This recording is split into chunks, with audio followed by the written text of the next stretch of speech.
just put the Knicks out of their misery. Well, one thing for certain, we're going to see that on SportsCenter tonight. You asked for it, Corey Alexander. You got it. That was the call right here on ESPN Radio as Trae Young and the Hawks silenced Madison Square Garden again on Tuesday night, putting the Knicks away 117-111 with 45 and 8 assists. Trae dropped his 25th career 40-point game, and in doing so, became just the 6th player in NBA history with at least 25 40-point games. What? Gotta figure that's Wilt, MJ, and Kobe. Oh my God. The Bucks beat the Bulls 126-98 Tuesday night off of Giannis Antetokounmpo, who had 25 with 17 boards and 5 dimes. The Bucks stayed just 2 games behind the Heat for first in the East. In a move that sent shockwaves through the tennis world, world number 1 and 3-time Grand Slam winner Ashley Barty announced her retirement via Instagram Tuesday night. The 25-year-old Australian has held down the number 1 spot in the WTA rankings for over 2 years. Barty won the Australian Open earlier this year to become the first Aussie male or female to win their home slam since Chris O'Neill in 1978. A long time. I'm talking about these stories and more on This Just In today, 2 p.m. Eastern on ESPN. SportsCenter is brought to you by Mako. With Mako and their magic, your car's no longer tragic. If life throws you uh-ohs, just say, better get Mako. Go to Mako.com to get an online estimate today. I know right now there's a lot of smoke around Baker Mayfield and people are down on Baker. He handled it wrong because he allowed his feelings to get involved. But I am surprised that it's such a limited market. Another potential landing spot for Baker Mayfield has already come out and said that they're out. She see money all around me. I look like I'm the man. Keyshawn J. Will and Max, presented by Progressive Insurance. So, I like Baker Mayfield. I don't love him, but it seems to me I like him more than a lot of people. It's partly key what you said earlier in the show. There's something in him where you're like, I don't want him to go to a divisional rival. As opposed to Jared Goff or someone, you're like, yeah, he could be in the conference at least. I'm not sweating it, right? Well, you think, look at it, though, Max, from college. Take it from college. He left Texas Tech.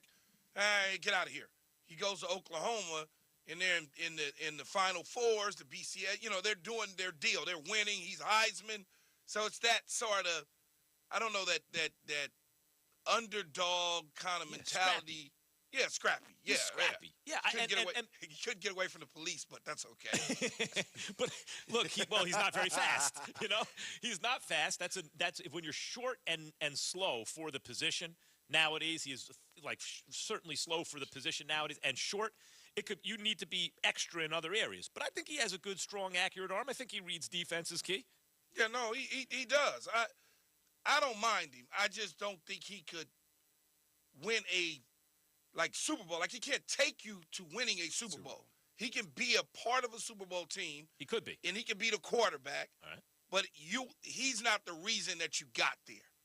But he's still one of the best 32 quarterbacks in the NFL, though, correct? I understand that you can't single-handedly say, hey, Baker, go win me games the way you could with Patrick Mahomes or the upper echelon, but he's still one of the top 32 quarterbacks in the NFL. That's great. He's one of the best 32 quarterbacks. Can he win a Super Bowl, though? Isn't that the question? We could have this fun, Jimmy G, is he better than Ryan Tannehill? The answer I want to know is, can Baker Mayfield win you a Super Bowl? And from what I've seen and from what I've heard from people around the NFL, the answer is no. Key, do you agree? No, I agree. That's what I just said. He can't win you a Super Bowl. Can he be your quarterback and you win a Super Bowl? Key, let's rephrase it. Can he be your quarterback and you win a Super Bowl?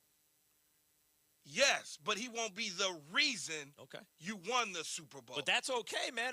Who cares if he's the reason or not? If he can be your everything has to be perfect for him, Max. Right. Yeah. Right? I mean, the defense has to be playing great. The running game has to be good. The receivers got to see this throw, man. That's what I was telling you before. These are the kind of throws where Key starts to lose his mind. I tried to tell y'all. It's just when you look at him, there's certain things about him that you like, and then there's other things that deter you away from him, and you go, nah, I can't mess with that. Key, that throw just now against Arizona. Yeah. I can't mess with that. But Key, I want to follow up with you because Stafford threw a lot of interceptions, but Stafford, to me, is a more talented, better quarterback than Baker. But it's interesting because when I say you speak Parcellian, right? That Bill Parcells kind of philosophy. Hold it down. Don't make mistakes. Give me 2 or 3 plays when I need it on 3rd down in the big moment, right? That's what Stafford did. That's what Stafford did. It's not Mahomes. Mahomes going crazy and everything, right? That's what Stafford did. Can Baker do that? I think if I think he can. I'm not 100% sure though, but I think he can with a Sean McVay, with a Aaron Donald, with a Von Miller and a Jalen Ramsey. You know what I'm saying? With an OBJ and a Cooper Kupp. Not with OBJ. Well, I mean, you know what I'm saying. in that Rams situation, I think he can. But that's why. Wait, real quick, Jay. But this is why, Jay. I'm like, here's the problem with Baker. When you need all that, you don't have margin for error where you can be considered toxic in a locker room or you can't vibe with your receiver. You know, you have no margin for error or not being an adult. Look at Trubisky. You know why he gets another shot? Not only is he tall and athletic, but he took his benching like a man. He didn't complain, nothing. He was a good teammate, took it in a mature way. That's the kind of guy guys want on their team, in their locker room. A head coach can think, I can mess with that dude. That hasn't been Baker, and he doesn't have enough margin for error to get away with it. If I put Baker Mayfield on the Rams, they don't win a Super Bowl. Even if you plug him into the Super Bowl championship game, Key. I don't believe he wins you a Super Bowl. I do not have confidence in Baker Mayfield to make some of the plays.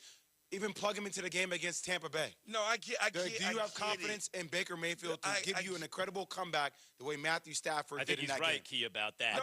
No, he's 100% right, but my whole reasoning for even bringing that up is Sean McVay went to a Super Bowl with Jared Goff because Sean McVay knew how to orchestrate the offense and keep Jared Goff out of harm's way into such due time that they got to the Super Bowl. So I would think that if a guy like Sean with all the other stuff around him got to the Super Bowl with Jared Goff, he probably could get there with Baker Mayfield. I think Jared Goff is a better quarterback than Baker Mayfield. I'd be curious to see Jared Goff. Kind of the same to me. I don't know. I would like to see Jared Goff on a better team. I think we're looking at Jared Goff differently because he's playing in Detroit. Hell, Jay was on a better team in L.A. They got rid of him. I understand they got went rid to of the him. Super Bowl and won. I understand the upgrade that they made. He had an opportunity, and he took them to the Super Bowl, but they felt they needed to do better. The Rams won the Super Bowl.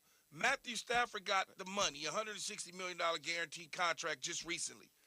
They didn't win the Super Bowl because of Matthew Stafford. Let's not get it twisted. Okay. He made, but wait. He made the throws. Yes. He made the throws when he needed to. That's what I'm saying. But he also almost cost them a couple times. I hear you. On the run to any Super Bowl, that happens, though. You see a couple plays, you're like, ooh, that could have been bad. Making the throws, if that dude catch that punt. Making the throws when you need to make them, look, a big thing, man. Here's what I'm going to say. If the safety, and I can't think of his name off the top of my head right now for San Francisco, if he catch that punt that Matthew Stafford threw, they ain't in the Super Bowl. Yeah.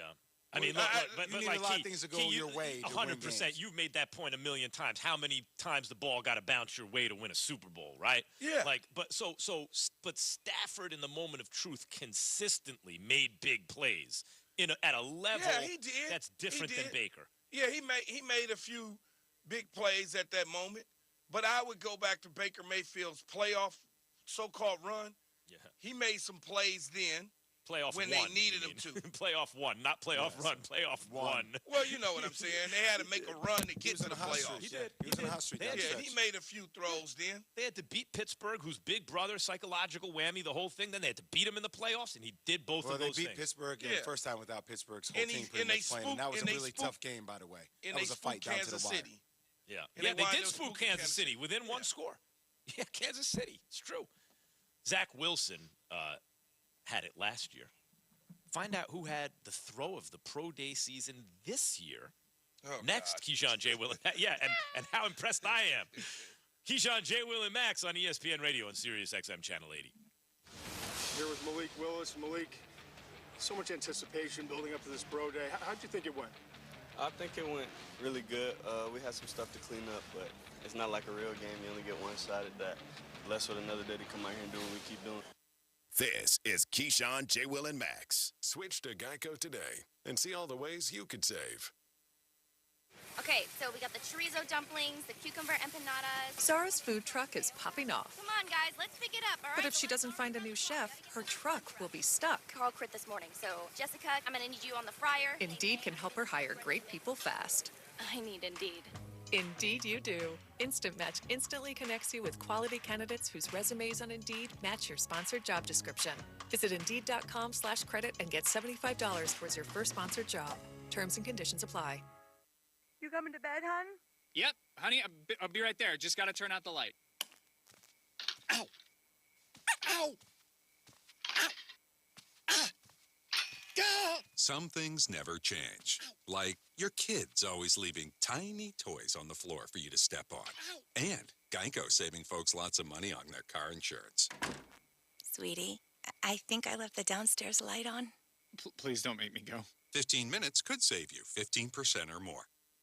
104.3 ESPN Northwest Florida. Colin Cowherd won a Super Bowl, and a few years later in 2018, the Seahawks went and visited Josh Allen's pro day. Increasingly, over the last 4 or 5 years, Russell's just getting the you-know-what beat out of him. They can't get the offensive line right.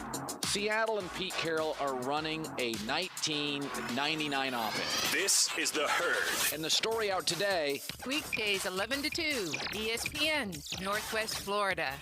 104.3 ESPN Northwest Florida are proud members of the Panama City Beach Chamber. We'd like to welcome the newest members to the Beach Chamber. Gulf Jazz Society, Homestar Financial Group, Dina Humphreys, Northwest Florida Health Network, Thomas Howell Ferguson, PA, CPAs, and Walpro, LLC.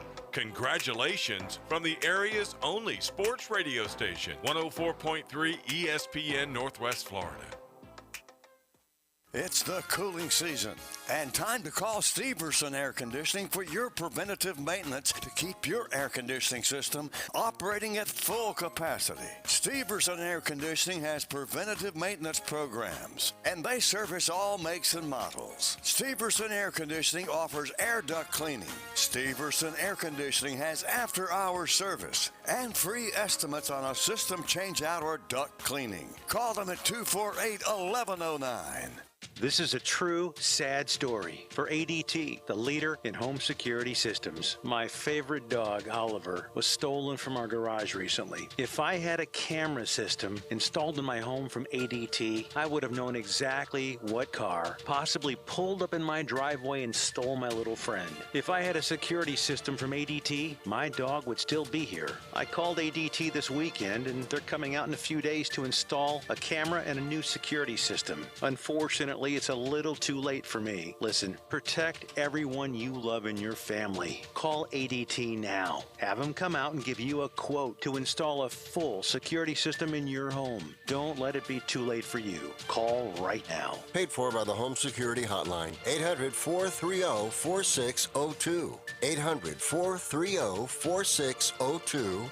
800-430-4602. That's 800-430-4602.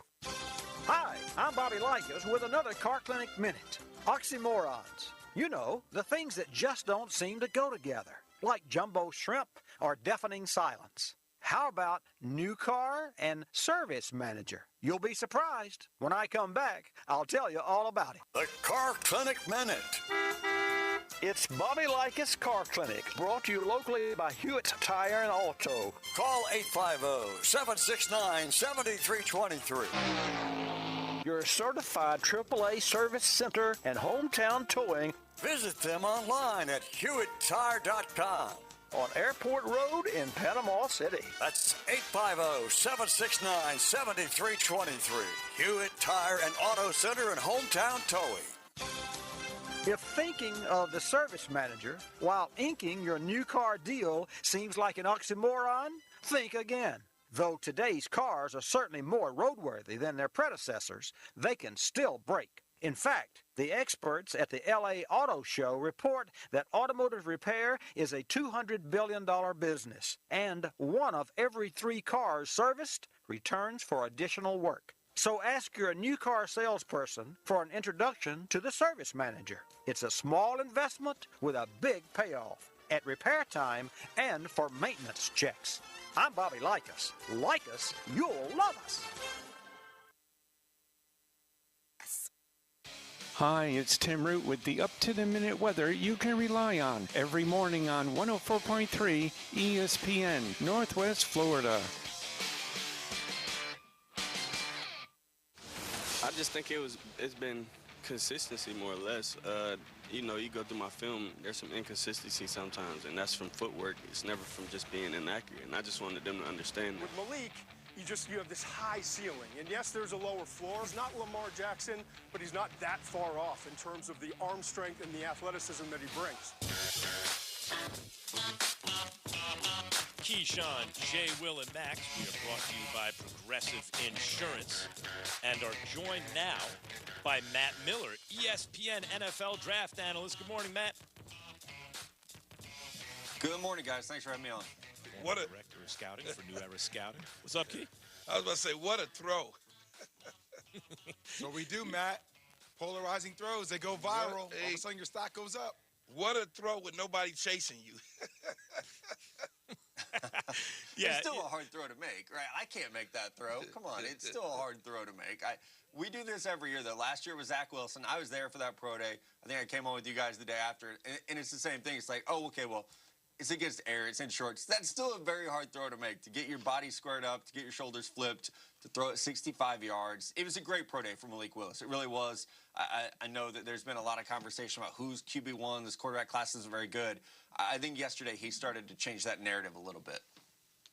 So what was your evaluation of Willis as a whole? No, I like him. He's my top quarterback in this draft, Max. I think he has a chance to be a top 5 pick, if not a top 10 pick. I think top 10 feels like a lock at this point, especially after yesterday. What I love about him is you watch him at Liberty, and Keyshawn will love this. His best receiver at Liberty was a 5'8", no-star recruit. At Liberty, you're not throwing to Jamison Williams and Garrett Wilson, right? That's the key. And I think what we saw from him was the coaching that he got as a private coaching that he got from the Senior Bowl to the Combine, now to the Pro Day. He got better every step of the way. And that's what I want to see, especially for a guy from a small school who's doesn't have access to all the coaching that these other guys have. He doesn't have access to all the players the other guys have. When you're at Liberty, you have to get better in the offseason. He's done that from day one in Mobile, Alabama, to yesterday at the Pro Day, and that is something that I love to see. I'm not going to compare him to Josh Allen, but I will say this. Josh Allen was a similar type of player who his footwork was a mess. Mechanically, he needed a lot of work, and throughout the process, we saw him get better every step of the way, and even into his rookie year, he got better because he was continuing to learn and develop and clean up some of those mechanical issues. So I do believe that Malik Willis can do that and clean up the issues enough, and he does have those rare talents with arm strength and great mobility, which you don't even get to see at an event like a pro day. Maybe you changed my mind a little bit, Matt, about Malik Willis based on just hearing you over the last minute or so talk about the things that went on at Liberty through the Senior Bowl, private training, where he cleaned up a lot of stuff. He looks better. The 4 or 5 games that I saw him play, the Ole Miss game a year ago, you can keep him based on those sort of things that I saw. The mechanics, the release of the football at the waist level, things of that. And then when I look at his body, his lower body is not what I like for my quarterback. He's strong lower body-wise, but he has really wide hips. He's kind of large down there. And so when you start to look at that, I'm sitting there going, I don't know. And just how tall is Malik, Matt? He's a little bit over 6 foot tall. I mean, he's not 6'3", right?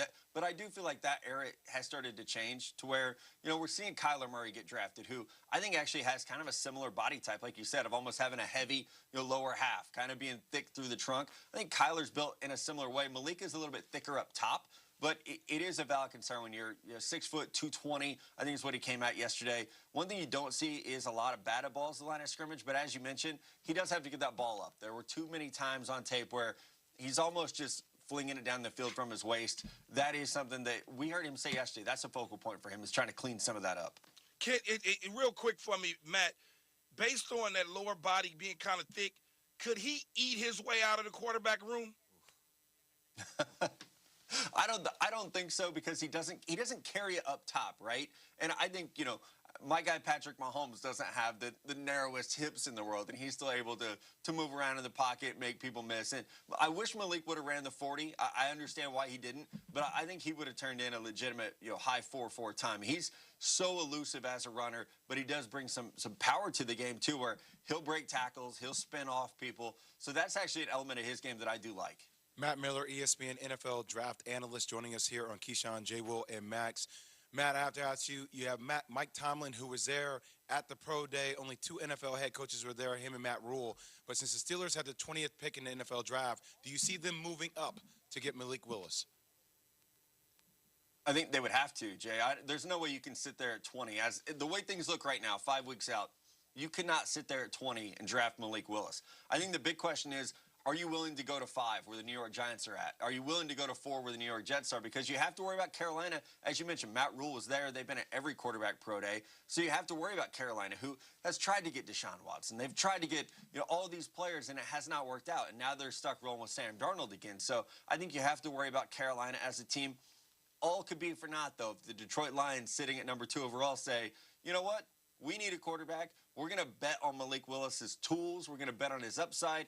We're going to redshirt him for a year behind Jared Goff. So right now, I think the conversation is turned to, if you're the Steelers, how high are you going to go up? And maybe it doesn't matter, because the Detroit Lions, there's at least enough buzz out there right now that they are infatuated with Malik Willis. Wow. But good pro day could mean good news for Jets or Giants, or a team not necessarily looking for a quarterback, to trade back and pick up more draft capital, maybe. Packers have 2 first-round picks after trading Devontae Adams. Mel Kiper Jr.'s mock draft, Matt, has the Packers taking a guard at 22, Kenyon Green, and a wide receiver at 28, Treylon Burks. The Packers have not drafted a wide receiver since Javon Walker in, 20 years ago, 2002. Jeez.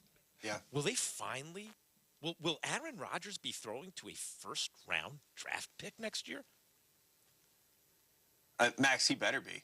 I think what people are forgetting, not only did they trade Devontae Adams, they needed a receiver before they traded Devontae to the Las Vegas Raiders. So arguably they should draft 2 receivers, one at 22, one at 28. Or at worst, they should draft 1 in the first round and 1 in the second round, where they have multiple picks as well. So I think the Packers have to. I understand that they have a philosophy. There's a strategy of, we don't draft receivers early.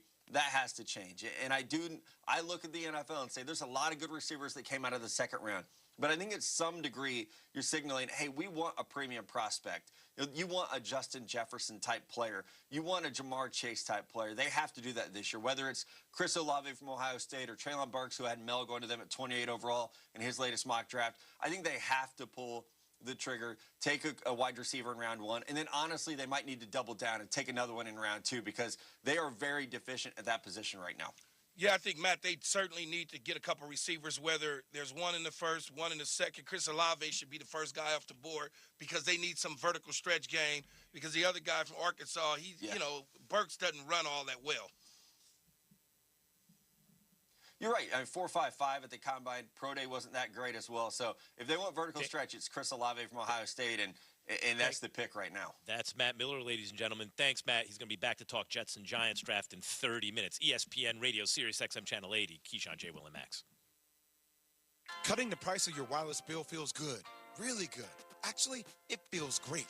You should try it out. So cut your bill by switching to Straight Talk Wireless, now offering our $45 Silver Unlimited plan with 5 gigabytes of hotspot and nationwide 5G on America's largest, most dependable networks. The $45 Silver Unlimited plan from Straight Talk. Straight Talk Wireless. No contract, no compromise. A month equals 30 days. See terms and conditions at straighttalk.com. 5G capable device required. Actual availability, coverage, and speed may vary. When it matters, companies need more than just a delivery service. Cintas delivers full service and the reliability that comes with having a dedicated Cintas service rep who understands your business, which means they deliver confidence and peace of mind too. For uniforms, cleaning essentials, mats, first aid and safety supplies, and fire protection services, discover the personal attention you get with Cintas. Oh, I'm ready! Visit Cintas.com and get ready for the workday.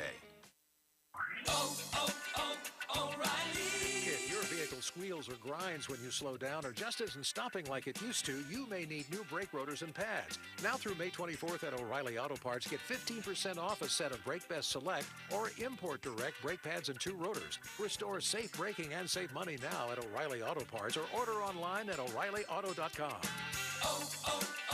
O'Reilly Auto Parts.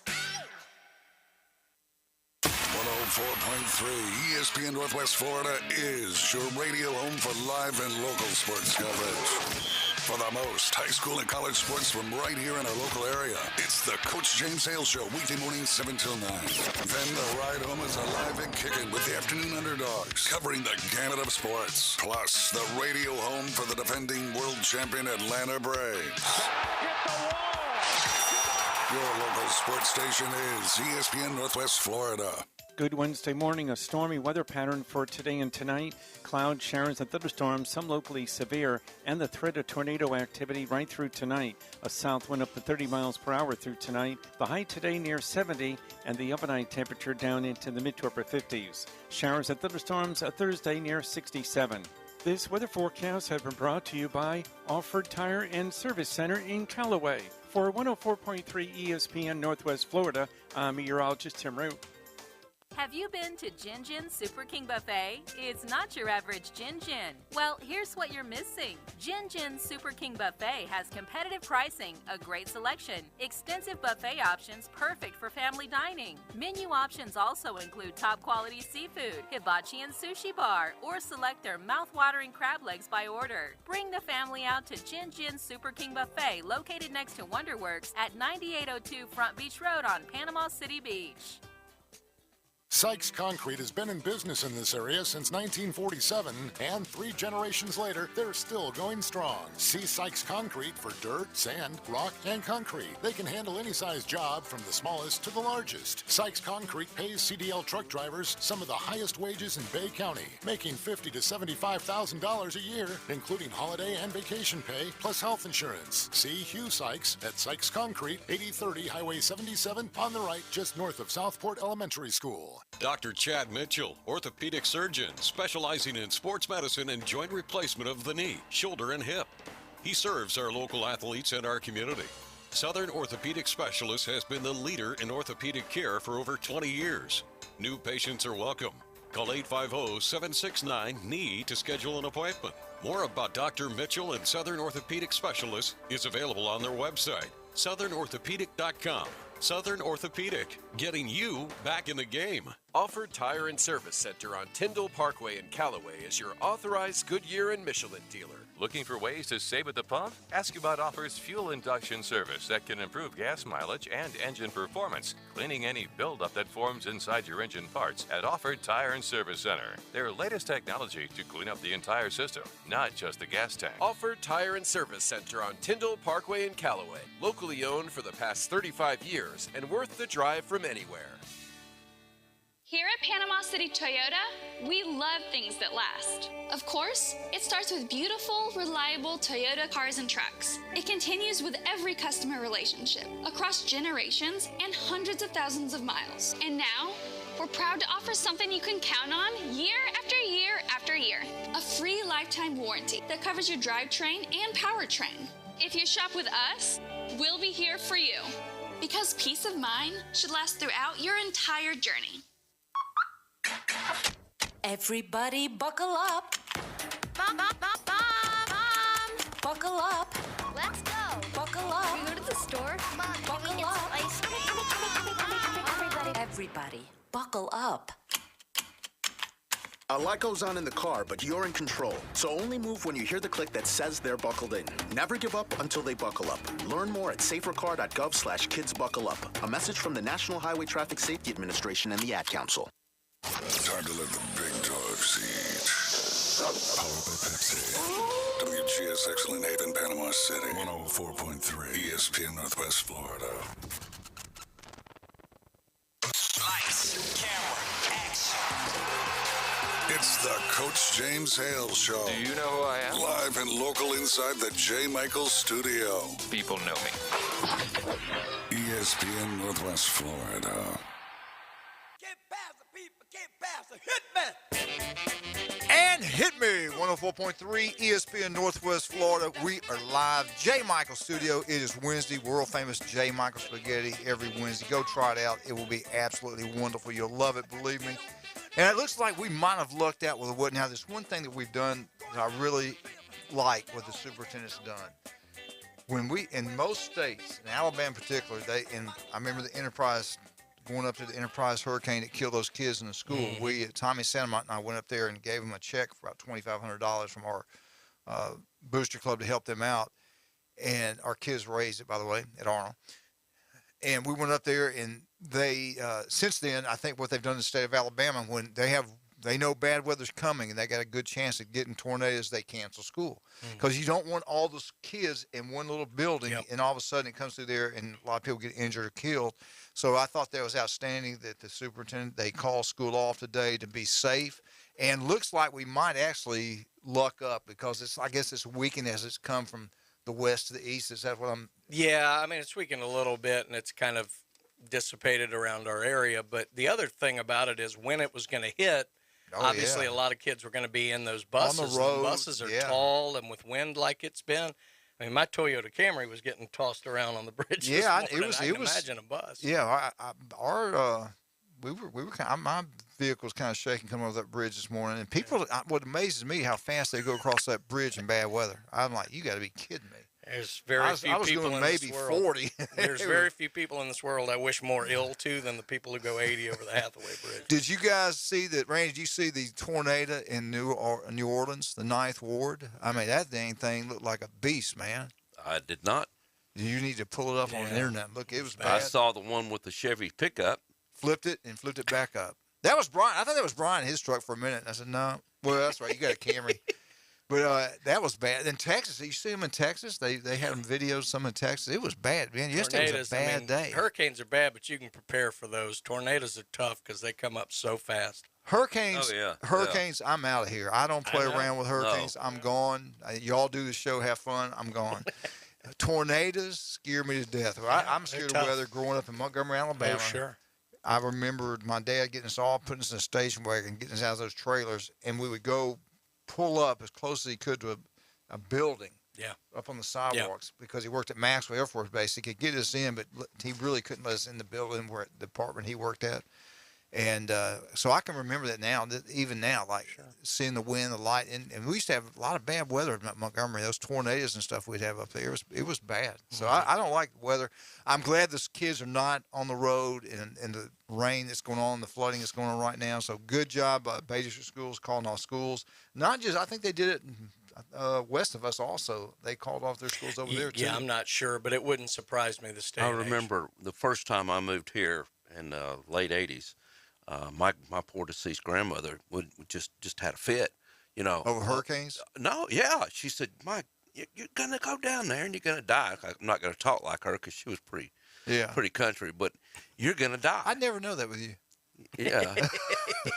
but I said, listen, a hurricane says in 3 days, get out of there. Yeah. Right. I'm going to be there. You move, you leave, I'm coming. Absolutely. I mean, tornado says you're dead. Yeah. 3 minutes. Get your safe. It's over. Exactly. Anyway. You hear that freight train coming, realize you don't live near the tracks. We're going to have a thunderstorm warning for parts of the Panhandle. It's still ugly. I mean, it's still ugly, but I don't think it's as bad as I thought it was. I kept waiting during the night to think that my alarm would go off and say, get in your safe place. And I heard it about 3:30. It did say, no, not the alarm. I heard the storm. Oh, okay. So nothing came over and said, get in your safe place, right? No. I can't remember the name of the storm, but the one that came through Gulf Shores about a year and a half ago. Mm-hmm. Yeah. I heard the train. It went right through my front yard, picked up both of the trees in my front yard, and threw them on the building next door and my 2 cars. They were down at Fort Myers. This is recently. We got it. I think it went down through there. They were kids on spring break, and they see the water spout coming ashore, and 2 of them that kind of picked up and threw. Yeah. But it wasn't a big one now. It wasn't anything big. Well, but they had that video in Fort Myers. If you remember the one a little more than a year ago here that hit over at Frank Brown and tossed all the bleachers. Yeah, I do remember that. I was in my car in the Pier Park North parking lot. And I thought, well, I'll just park. And then the car started shaking as I was parked. And I'll say this because he's a sponsor. I hightailed it into Max Fitzwater's. I remember you talking about that. And Jason looked at me like he couldn't believe somebody had run in. There were shopping carts flying around that parking lot. It was bad. So it went over you guys and went over this. I was right in the middle of it, basically. Now, obviously it didn't. It was a little bit, That's half another a mile bad thing east about or those west. tornadoes, man. You're out driving around, and all of a sudden it comes It up was on right you. there. What do you do? I mean, it went from nothing to the white wind like we saw in Michael instantly. I mean, it was not fun. All right, I want to talk about this. This is places you can. This is for the happiest people, and how much money you have to be happy. Okay. So I was looking at that, and said, you know what? I need to find the state that fits for me. If I have $10 more than I do now, I'd be happy. Well, here I didn't write them all down. Really, I didn't want to spend a whole lot of time on it, but I did want to get it in there. I said my home state of Alabama. Mm-hmm. How much money do you need to make to be happy in the state of Alabama? It's not that much, really. And this is as a couple. This is not as an individual. This is a couple. It's a couple? Okay? Yeah. All right. To be happy in the state of Alabama, all you need is $93,240. I would have said about $100,000. Yeah. I mean, you got two people working, making, and I'm sure it's an average. If you live in Birmingham, obviously you're going to need more money. You live in Montgomery, Huntsville, Mobile. But if you live out in the middle of nowhere. Hey, you could be king of Chunchula. Yeah, that's what I'm saying. So if you retired, because I was looking at the retirement thing. If you're retired and you're making at least $93,240, think about moving to Alabama. You'll be a lot happier. No, I can see that. Now, this place is in behind Mississippi, Kansas, and Oklahoma.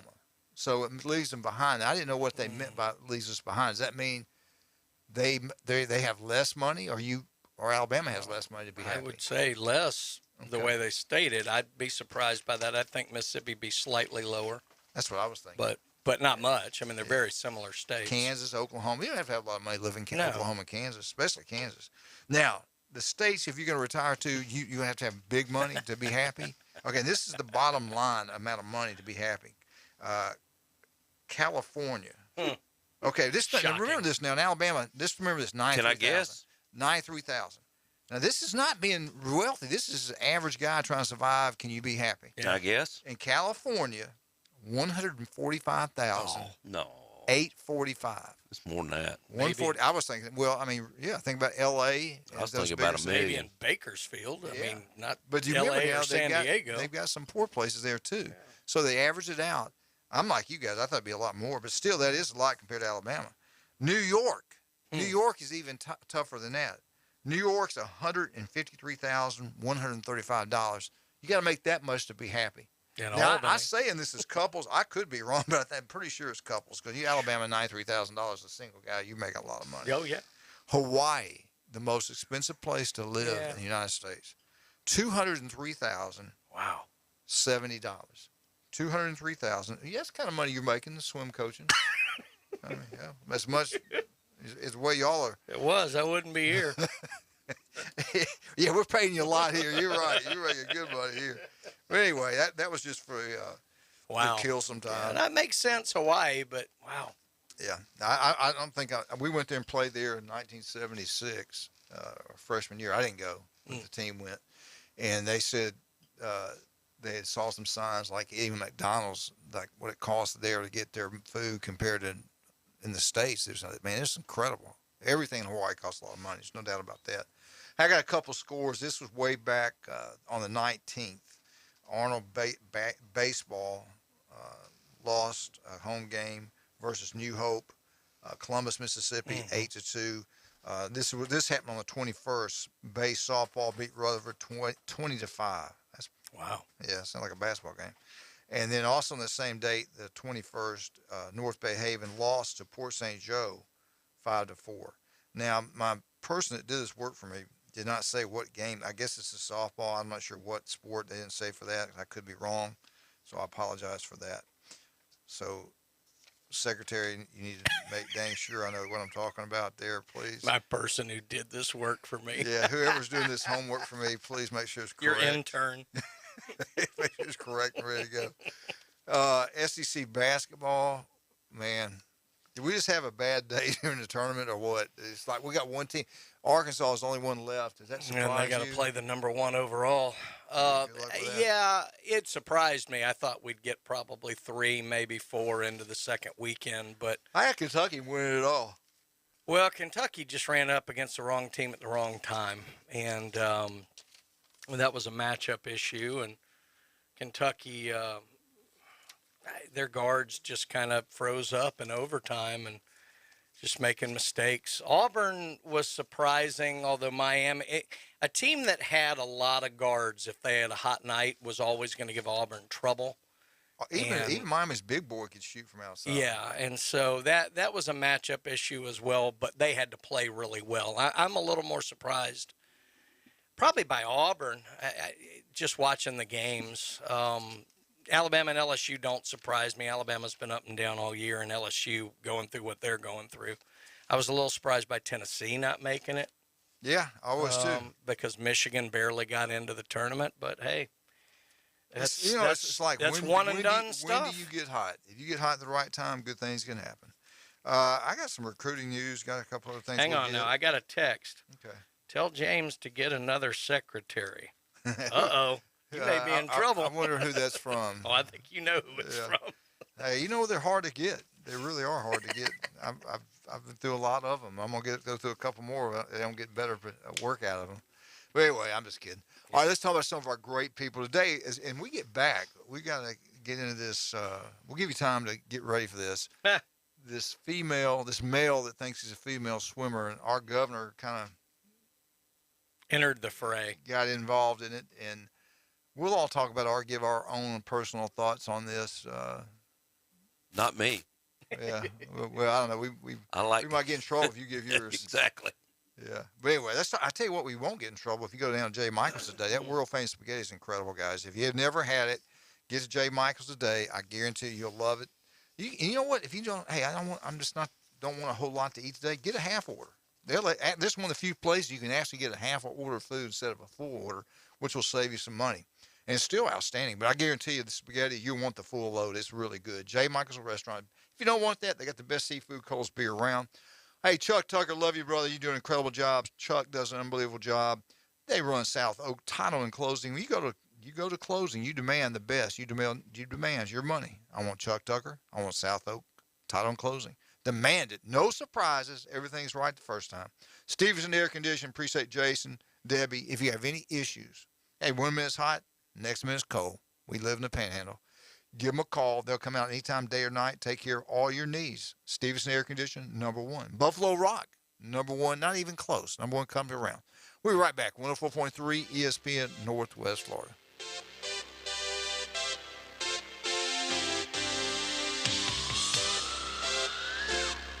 Good Wednesday morning. A stormy weather pattern for today and tonight. Cloud showers and thunderstorms, some locally severe, and the threat of tornado activity right through tonight. A south wind up to 30 miles per hour through tonight. The high today near 70, and the overnight temperature down into the mid to upper 50s. Showers and thunderstorms Thursday near 67. This weather forecast has been brought to you by Mid-South Lumber, best little lumber yard in Panama City and Youngstown. For 104.3 ESPN Northwest Florida, I'm meteorologist Tim Root. 104.3 ESPN Northwest Florida. Your exclusive home for March Madness. And it goes for the win! We'll bring you every game live. It's the NCAA Men's Basketball Tournament, college basketball's premier event, and it's all right here. And the dream is alive! 104.3 ESPN Northwest Florida.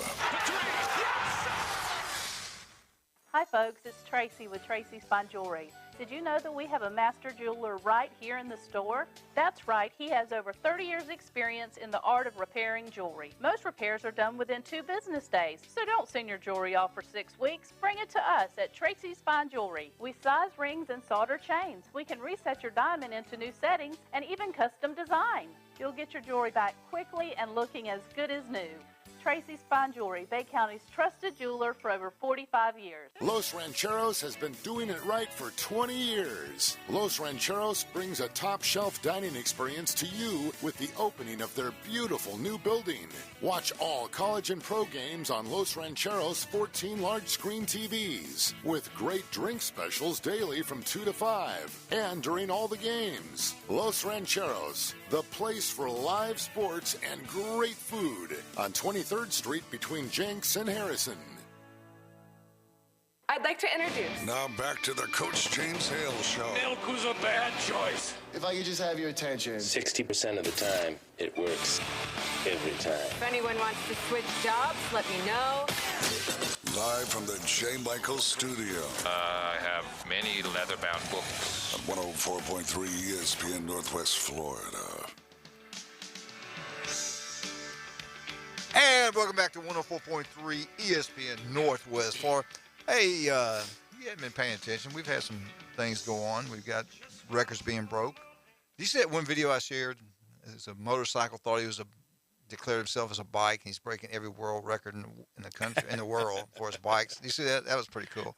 Well, we got, guys thinking they're females, and, that's, I'm not going to, if you got an issue and you think you're something, I think I'm a millionaire, and I go to the bank, find out I'm not. But, I don't know. I'm old school. I'm going to be very careful what I say.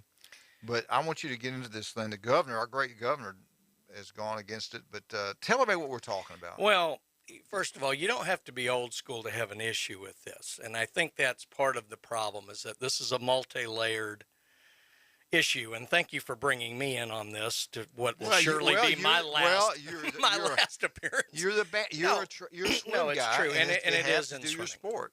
Yeah. Look, it's coming across. Basically, I think a lot of people are aware of it, at least in a general sense now. But there's a swimmer for University of Pennsylvania who competed 3 years as a male, has since determined that will now be a female, and has undergone what was at the time the NCAA's rules regarding that. So has been competing as a female all this season.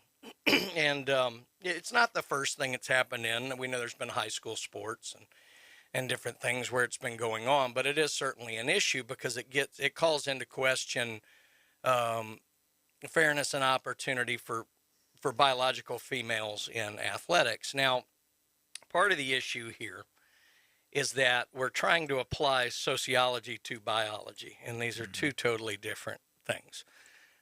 Whether you agree or don't agree, to me in this case doesn't matter. It's law that right now federal government has decided that they're going to allow this in terms of your identification and whatever like that. And that's fine, whatever. You have a problem with that, you don't have a problem with that, doesn't matter as it relates to sports. What is undeniable is the difference biologically between people who were born male and people who were born female. And if you're looking for proof of that, you need to look no further than the fact that there are female sports. The reason there are female sports and not simply intergender sports is because of the biological differences between the two. Right. And so you don't see a lot of teams that have male and female competing against one another. Because it's not a fair representation on, even beyond saying on average. It is well beyond. I mean, the absolute uber extreme females, when it comes to things running, jumping, size, strength, whatever, would be average at best, below average, most likely competitively with males. It's just biology. Again, sociology versus biology. Now, to get further into this, I don't want to go, like I said, I don't want to go down the line of whether or not you think this is a good idea societally, but let's look at it from a biology perspective. This is an absolute, utter failure by the NCAA. They have had numerous opportunities to get this right. They've known it was coming, and they tried to be clever by half, and they thought they were being so coy. And, they tried to punt this to the International Olympic Committee and the sports governing bodies. And to their surprise, USA Swimming came back with a stronger thing that protected female athletes. And then they decided, after they said, well, they'll just go by what the governing body says, then they decided they wouldn't. Basically, without getting too far down the science, because if I had a science degree, I'd be more successful in my life than I am. What the rule stated is basically 10 NMOL. I'm not going to get into what all that is, but it's a testosterone level. And you would have had to have been on suppressants for a year, which COVID made that easier in this case. And you have to be below 10 MOL in that time frame to compete. Now, the problem with that... Below 10 what now? NMOL, nanomolecule, whatever. I'm not sure, but it's a testosterone level. Yeah. So the problem with that is the average female competitor, not female in the public, female competitor in athletics is below 5. So female, yeah, biological 5 female. Is below 5. So let's say this person gets to 8. Then they're still significantly higher than that. And biological females are not allowed to take testosterone boosters to raise them to that level. That would be against all the USADA rules and this, that, or the other. So we're talking about a totally unfair platform. And look, people have issues with Title IX all they want, but what you cannot deny is there is a ton of athletic opportunity for biological females now, and that's something that does have to be protected. When you start talking about that, that's the first thing I start thinking about, steroids. Let's take this call. Good morning. Good morning, Coach. How y'all doing today? We're talking about a great subject. Yeah, I hear that on the radio, and I was just wanting to let you know that I love y'all's show to death, but there's no reason to give this boy any attention whatsoever. That's what's wrong with the world now. That people thrive on this attention they get for doing stupid things, and I don't believe that God made Adam and Eve, and they didn't make no male swimmer or female swimmer. So, but the rest of y'all's show is awesome. I'd rather y'all just not even give that boy any attention. I agree. I agree with what you're saying. I think that's the reason they do a lot of the stuff they do. I really do believe that. But some of them really, truly believe they...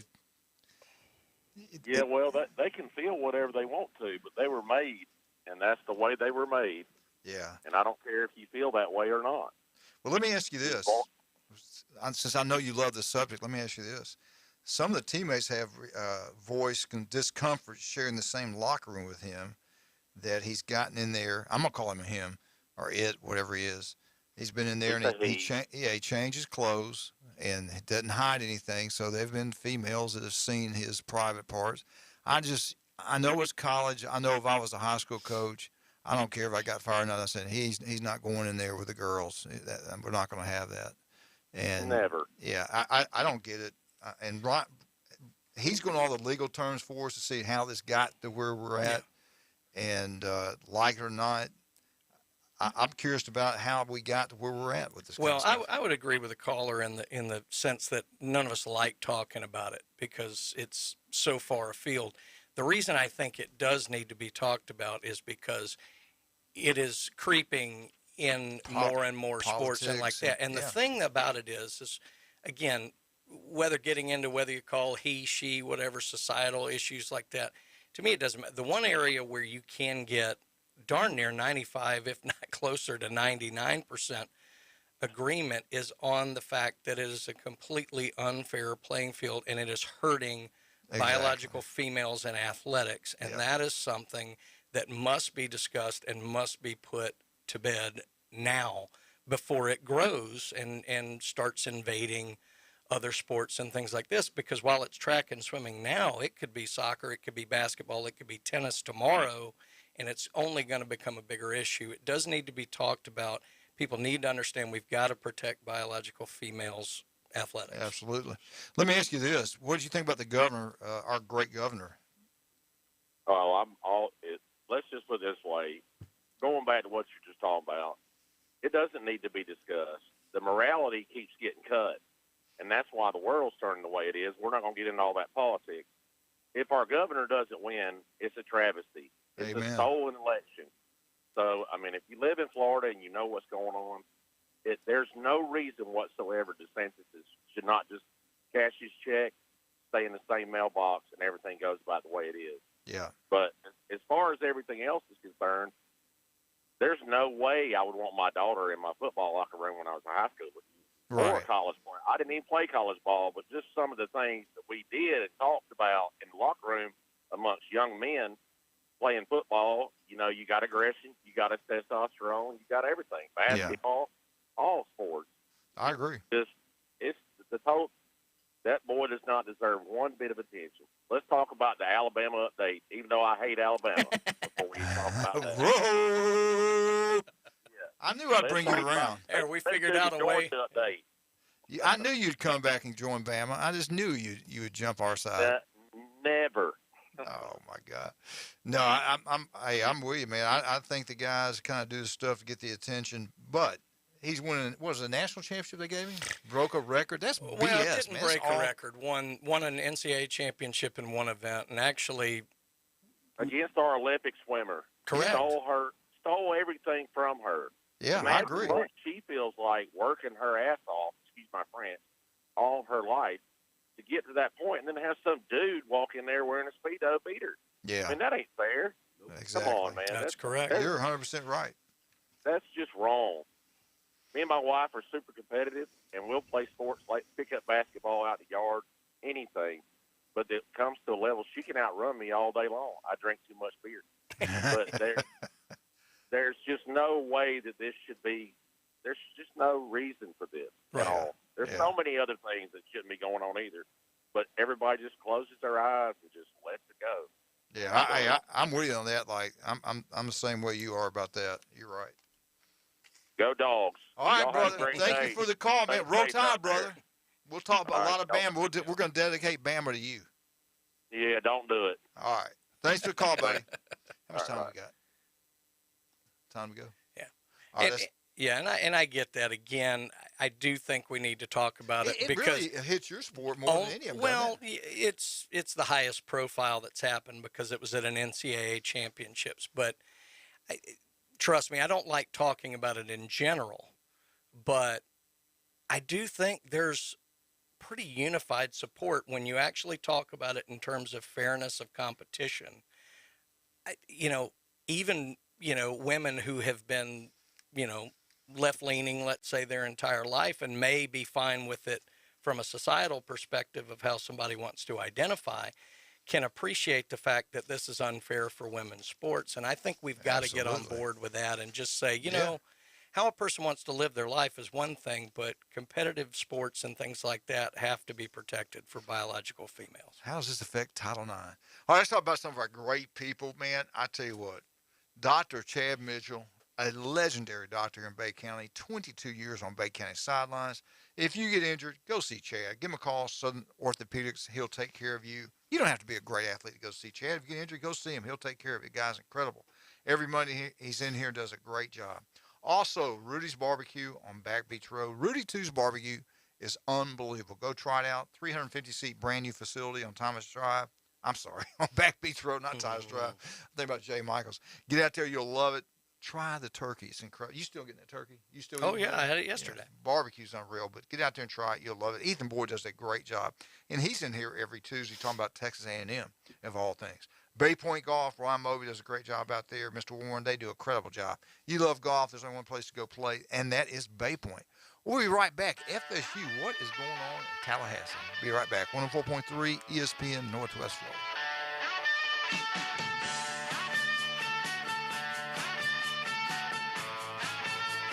104.3 ESPN Northwest Florida. The Paul Feinbaum Show. John Forney was the voice of the Crimson Tide for more than 25 years during the heyday. After he was let go by Ray Perkins as the voice of the Crimson Tide, he really was looking for something to do in radio, and he talked to me, and we ended up starting a Saturday morning show. John was just one of the most important people in my life. Weekday evenings 6 to 10, ESPN Northwest Florida.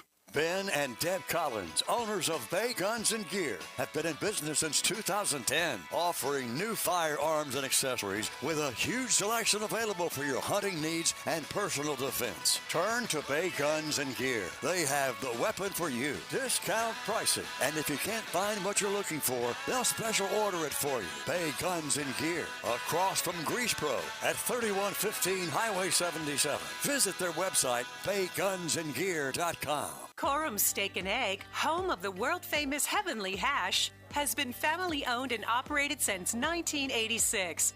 Open daily 6 a.m. to 10 p.m. Coram Steak and Egg prides itself in offering fresh, never-frozen favorites at family-friendly prices. Come in and check out our daily lunch and dinner specials. Coram Steak and Egg at 804 South Tyndall Parkway, where you never leave hungry. Also available on DoorDash and Grubhub. Hey, this is Old School with a quick programming note from 104.3 ESPN Northwest Florida. The NCAA men's basketball tournament continues this Thursday with the Sweet 16. First, it's Gonzaga versus Arkansas. Coverage starts at 6, followed by Texas Tech and Duke. On your home for March Madness, ESPN Northwest Florida. Now, it's the Coach James Hale Show. Go nuts. Live from the J. Michael Studio at 104.3 ESPN Northwest Florida. Knowles fans, get ready. It's the FSU Update. Brought to you by Newbies. On the Coach James Hale Show at 104.3 ESPN Northwest Florida. Florida State, Florida State, Florida State. Woo! FSU. Gene is going to retire. That's going to be sad, man. It's going to be totally different from now on. I loved him. I loved his voice. Loved everything about that man. Also, I love everything about Newbies. I love all three Newbies. I really love the mothership. The best place to go to see people you hadn't seen in years, man. John and Sharp do such a wonderful job with Newbies. Newbies Two in the Curve. You can go watch March Madness. I believe starts tomorrow. The Sweet 16. Go watch it there. Everything's been remodeled. It's gorgeous in there. And right now you get food at the mothership, so it's no time. You don't have to leave. You can stay there all night now. Perfect. Great place. Go have a wonderful time. Tell them Coach sent you. They love FSU. Well, Charlotte loves FSU, and I love Charlotte. So John loves FSU other than one football game every year. Yeah, he does. He's gotten into it, but he played a great football player at Miami. He played in the NFL. Wonderful man. Done some great things in his life. What do you got for us today on FSU? Well, just to kind of go around the athletic horn there, I mean, Gene Deckeroff, I heard y'all talking yesterday, and I think the one thing we have to consider, because, so many of these schools, they have radio guys who will last 20, 30, 40 years. I mean, Jack Crystal was at Mississippi State for about 100 years. That's who I was trying to think of yesterday. And then John Forney at Alabama, and John Ward at Tennessee, and you can name back to Mississippi State. I liked him. Oh, Jack was. I got to work with him.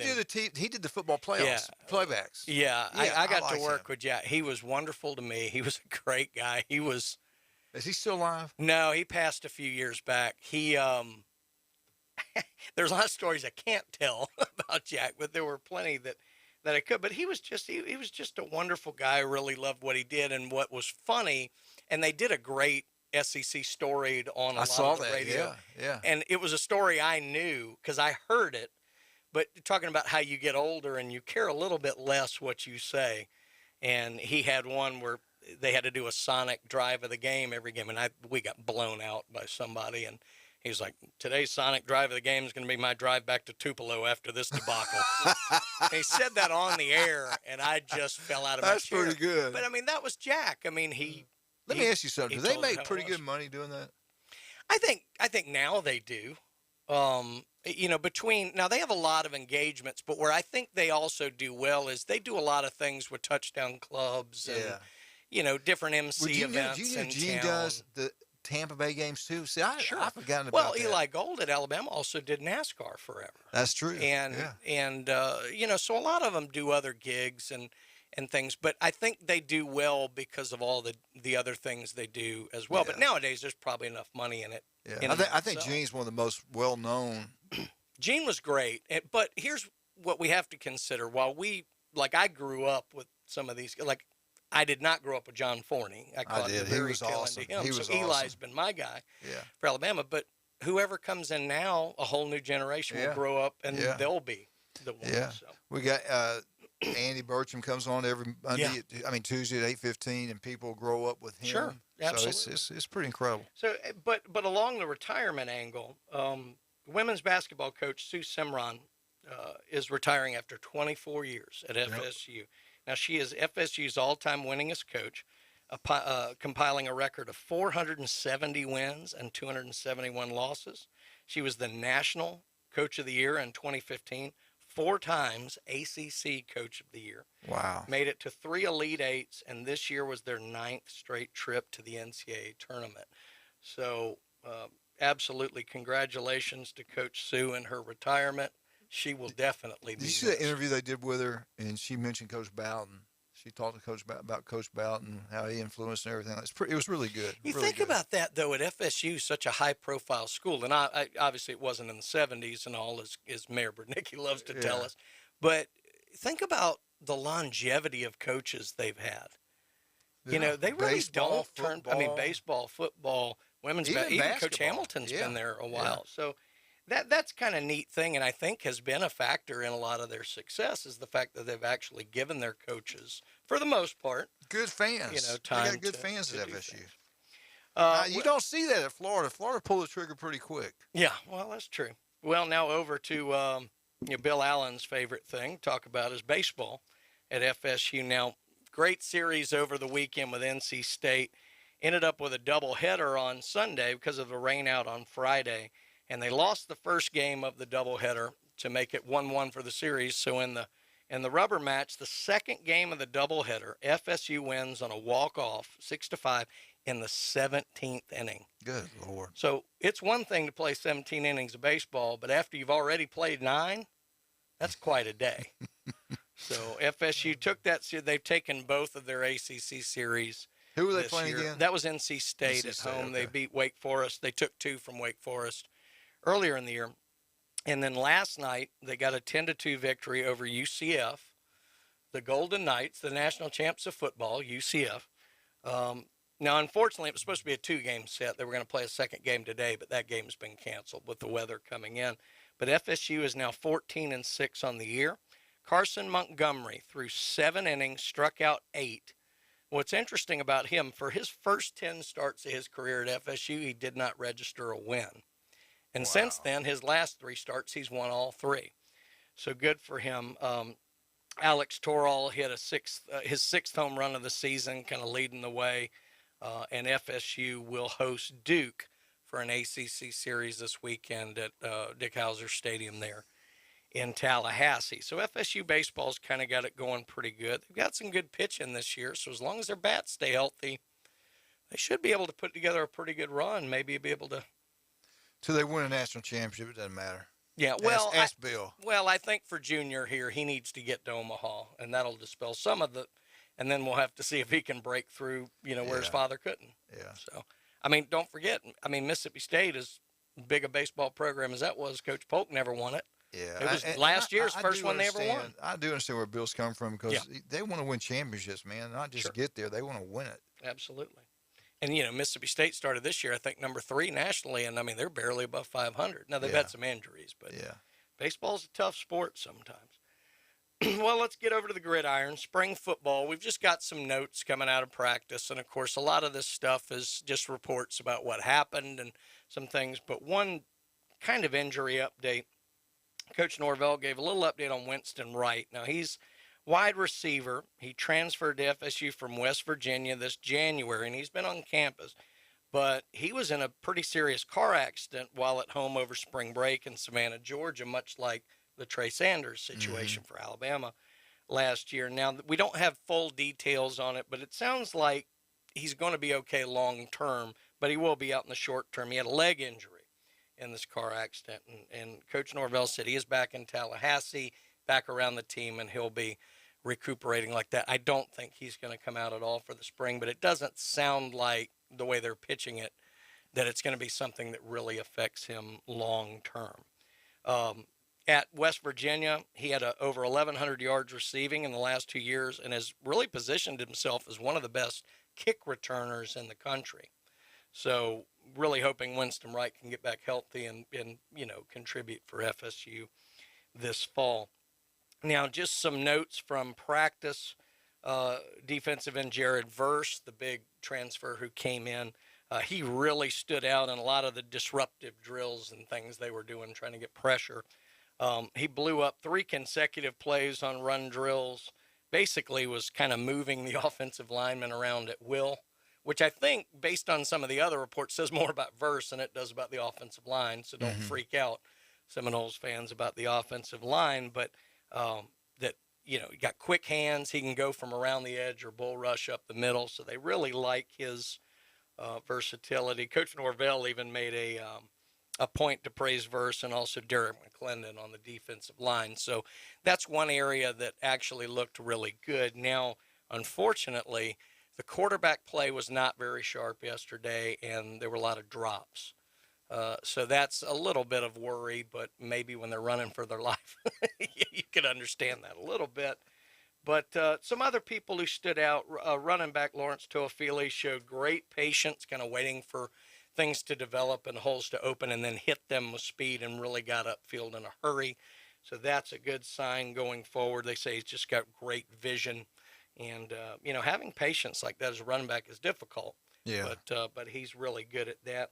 Linebacker Tatum Bethune really showed well filling gaps and apparently would hit them with great closing speed. Running back Trayshawn Ward kind of praised his closing speed in times where he thought he had the edge, and all of a sudden Bethune was right there with him. So that was one good area of note.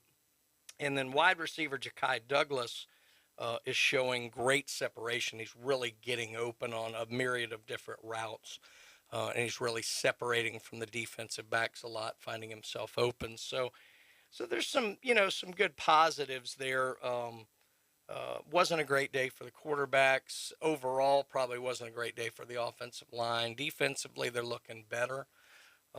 But some good stuff going forward. And one other thing, if you get a chance, I want to say, I can't remember if it was on Knowles 24/7 or I think it was on Seminoles.com, actually. They give a tour of the players seeing the new locker room. I heard about that. Oh, my. That's pretty cool. Good. Now, I've seen some of these. I got to see Mississippi State's when I went up there. This doesn't look like a locker room. This looks like a rocket ship. I mean, it looks like what would have been on TV as a spaceship a couple years back. If you get a chance to go on and view it, it really is amazing. And if you look at the excitement in the players' eyes and how, look, what you're trying to do with a locker room is provide a situation where the players can be as comfortable as they can in that. And in that, they have done a wonderful job. It's just so different now because it's all very high tech. Yep. And a lot of video. I remember LSU stuff. Started that. I think they were one of the first ones, got the chair, all this different stuff they had. I was like, you got to be kidding me. And now you're seeing it. Florida State's done it. All these different schools are doing it. Yeah. The two things you mentioned made me think about spring football. Number one, if your defense is not ahead when you start out spring football, I think you're in trouble. Yeah. Number two, I do remember spring football at the University of Southern Mississippi.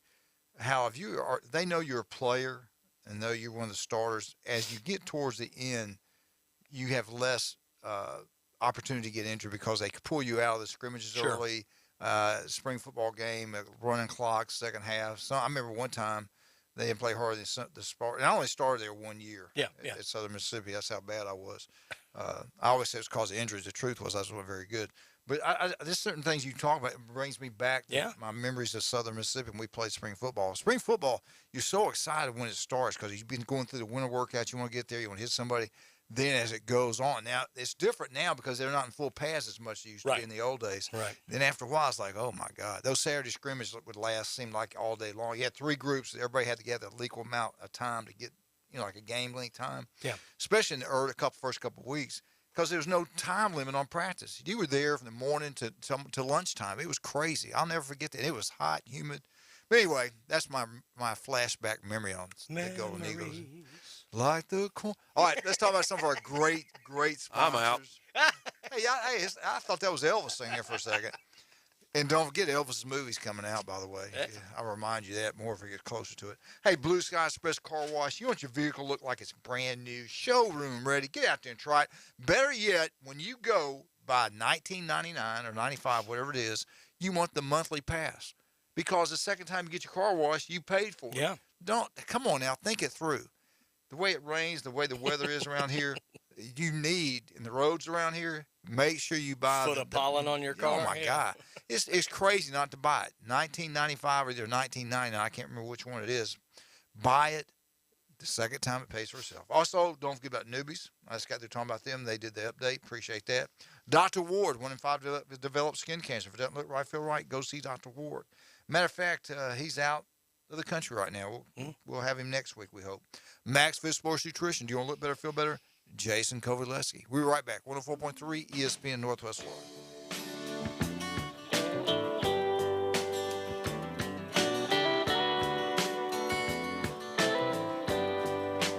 Good Wednesday morning. A stormy weather pattern for today and tonight.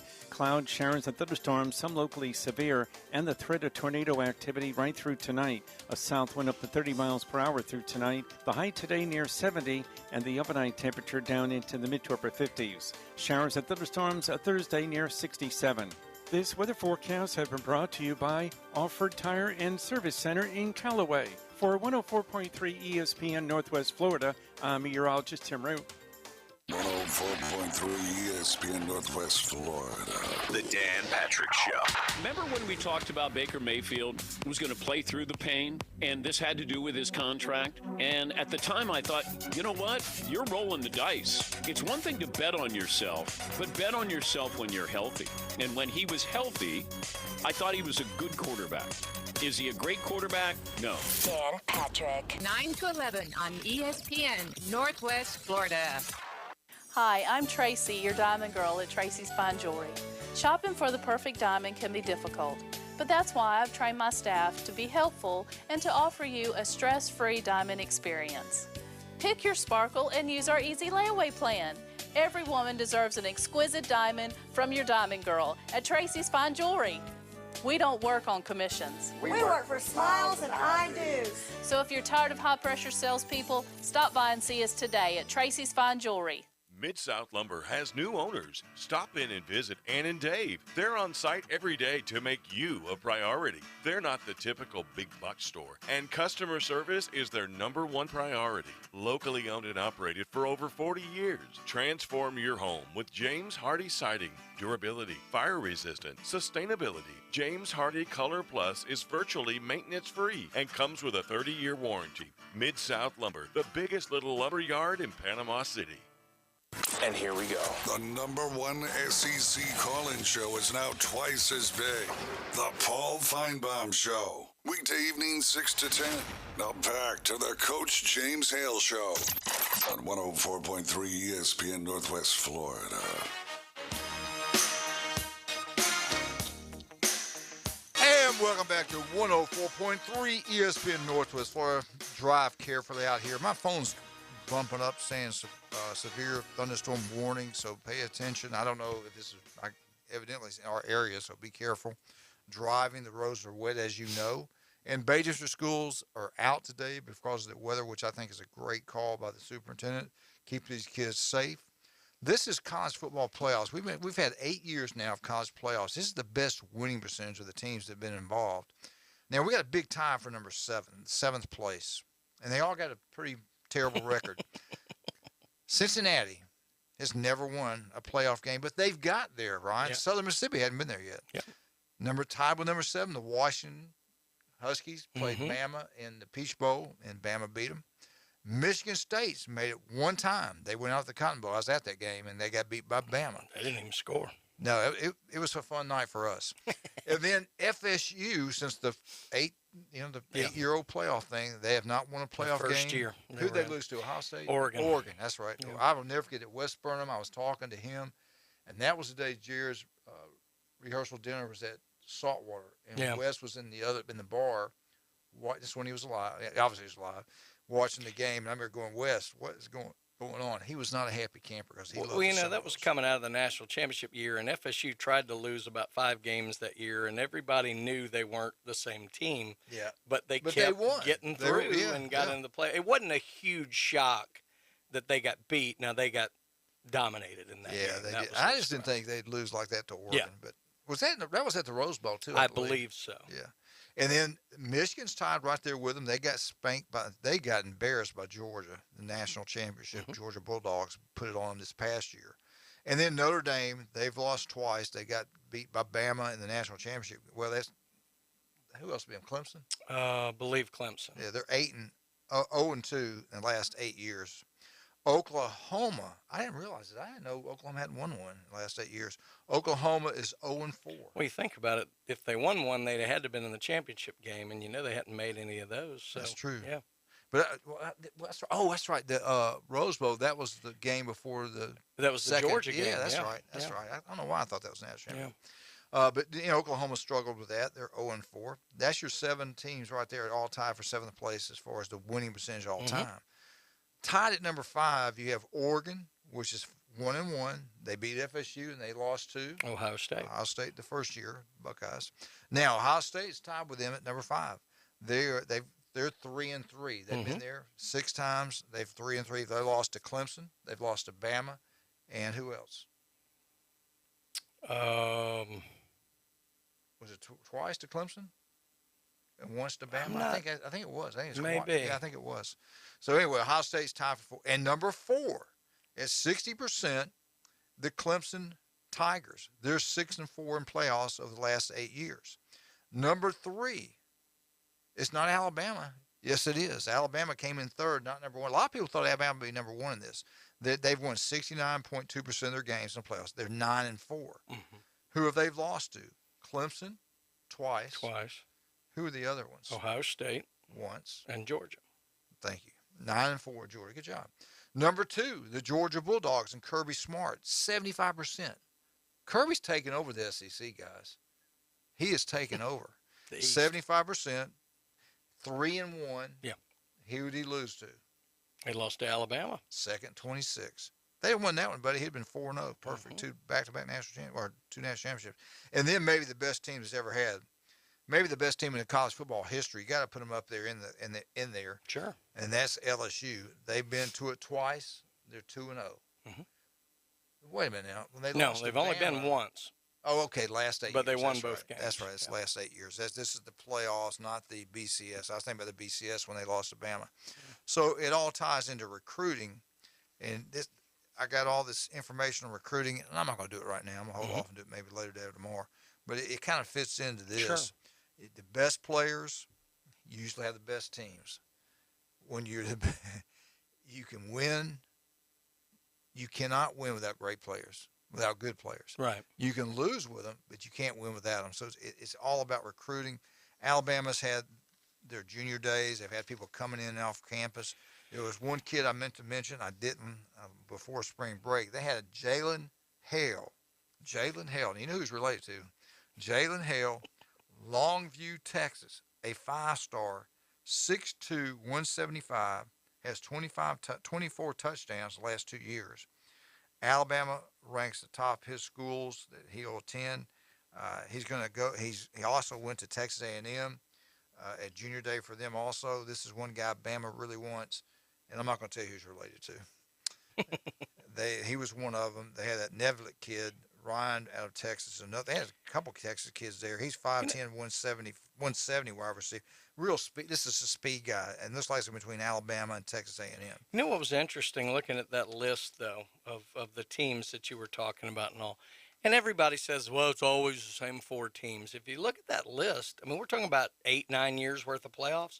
It's a lot of teams on that list. Yeah. And look, I understand Alabama's been there a bunch of times. Clemson's been there a bunch of times. Ohio State's been there, 4 times? But, you know, a lot of the rest of them, look at how many other teams have made that. What are we talking about? 13 different teams, yeah, I think. I mean, so in less than 10 years. Let's so go it's back and not. count. All right, count this. Cincinnati, Washington's been there, Michigan State, that's 3. FSU's 4, Michigan 5. Right. Notre Dame 6, Oklahoma 7, Oregon 8. Yeah. Ohio State 9, Clemson 10, Alabama 11, Georgia 12, LSU 13. So 13 teams in less than 10 years, and I get it. Alabama's there. I think they've only missed it maybe once, maybe twice. But yeah, I mean, there are more teams getting in than maybe the popular discussion will lend it to, but certainly the teams who recruit at the best level and have the best depth are going to be there the most often. Remember the last game and the ones that have just made the national championship, not won it, but just made it. But I mean, think about it. Georgia's been one of the Oregon, Ohio State, yeah, Clemson, Alabama, Georgia, LSU. That's 6. Yeah, and if you look at it, Georgia's been at the top of the recruiting rankings for at least 6 years. They've only made 2 playoffs. Yeah. Well, look at Alabama. They've been at number 1 all those years. Are they not coaching? They're not developing players right. Why do they ever lose a national championship It's still tough to make the playoffs, but it is nice to see that it's not just the exact same 4 every year. So absolutely. All right, let's talk about some of our wonderful, I'm talking about outstanding sponsors we have here at 104.3 ESPN Northwest Florida. What happened to my page here? It just went blank. Let's talk about Paparazzi Gourmet Deli. I saw John. I saw John. He was at Philip Griffin's little get-together last night. John does a wonderful job with Paparazzi Gourmet Deli. If you love pizza, that's the place to go. You love a deli with all kinds of sandwiches, spaghetti, pasta, you name it. You can't beat it. He's got 100-year recipes there. And the bakery, 3 restaurants in one. Paparazzi Gourmet Deli is outstanding. You'll love it. Go try it. You'll love it. Also, don't forget about J. Michael's world-famous spaghetti is today. South Oak Title and Closing. Chuck Tucker does an incredible job. Go, Brian. It's your money. You demand. You don't want to go there and have some kind of surprise. Believe me, that's the one thing. Something as big as that? No. Yeah, you go to the surprises. Man. It's always done right. It's done. Now I won't say it's done quickly, but it's always done the right way. You go to the man. Yeah, he is the man. Chuck Tucker, South Oak Title and Closing. All right, we'll be right back. We got Bama on board. 104.3 ESPN Northwest Florida.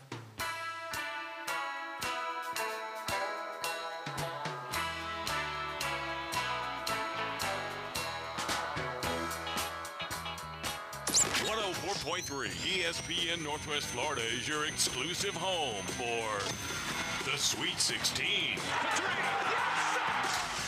Catch all the excitement of college basketball's premier event right here. And the dream is alive! Sweet 16 coverage starts this Thursday at 6. Sponsored by Bill Bird Kia, Reliable Hydraulic Solutions, Ellis Agency Insurance, Panama City Toyota, and ESPN Northwest Florida.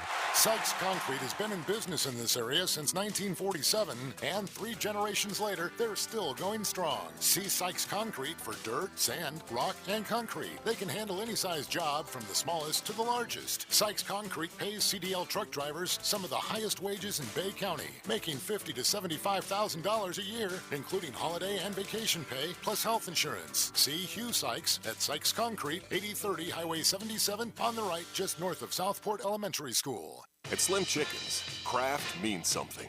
Craft means bacon. And oh, so crispy. Craft means a good cayenne kick and all-natural buttermilk marinated, made fresh, perfectly fried chicken, all served on toasted brioche buns. At Slim Chickens, craft means quality. And for a limited time, try our new Memphis-style barbecue chicken sandwich. Try Slim's craft sandwiches today. Slim Chickens. Go home for college basketball. Powered by Pepsi. WGSX Lynn Panama City. 104.3 ESPN Northwest Florida.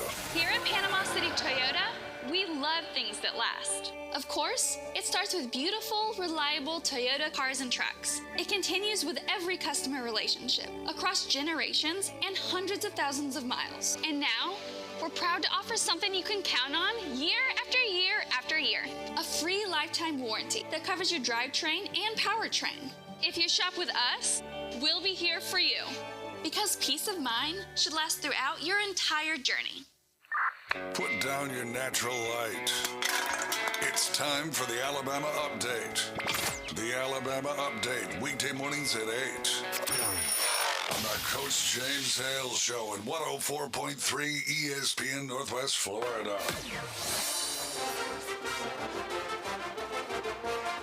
Roll Tide Roll. Alabama Alabama Update is brought to you by Stevenson Air Conditioning, #1 at what they do. This is really and truly the only thing I've ever bought that actually pays for itself. The money Julie and I are saving every month on electricity bills is incredible because we had a very old one, and if you know me, I don't like spending money. And we kept it and kept it and kept it, and guess what? That electricity bill kept going. It ran all the time. It never got cool, never got warm until we went to Jason. He did an incredible job. Stevenson Air Conditioning, #1. Now, if you got one up there in age, get rid of it. If you don't, make sure you get it serviced about every 6 months. It's going to save you some money. Call Debbie, and they'll take care of you. But Jason and those guys do a great job. Stevenson Air Conditioning, #1, not even close. All right, let's talk about the Alabama Crimson Tide. As we know, they're back on the practice field. They practice one day on a Friday. They gave them off for spring break. Why Nick does that, I have no idea. But they got back after it. They've been getting after it pretty good. And all the reports I'm hearing out there has been really good. The winter workouts went really well. They've gotten a lot bigger. They've gotten a lot stronger. Some guys have gained weight. Other guys have lost. The speed's been outstanding. They have a great strength coach, the new guy, and I forgot his name, forgive me.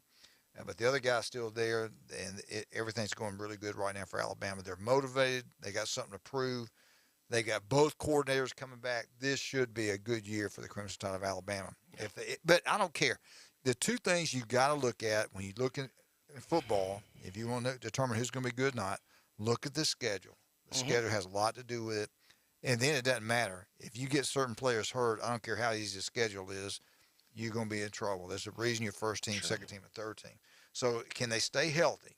And their schedule it's pretty difficult because they're in the SEC West. They got Texas, Utah State. Don't laugh at them. They're going to come in here and put some points up against Bama.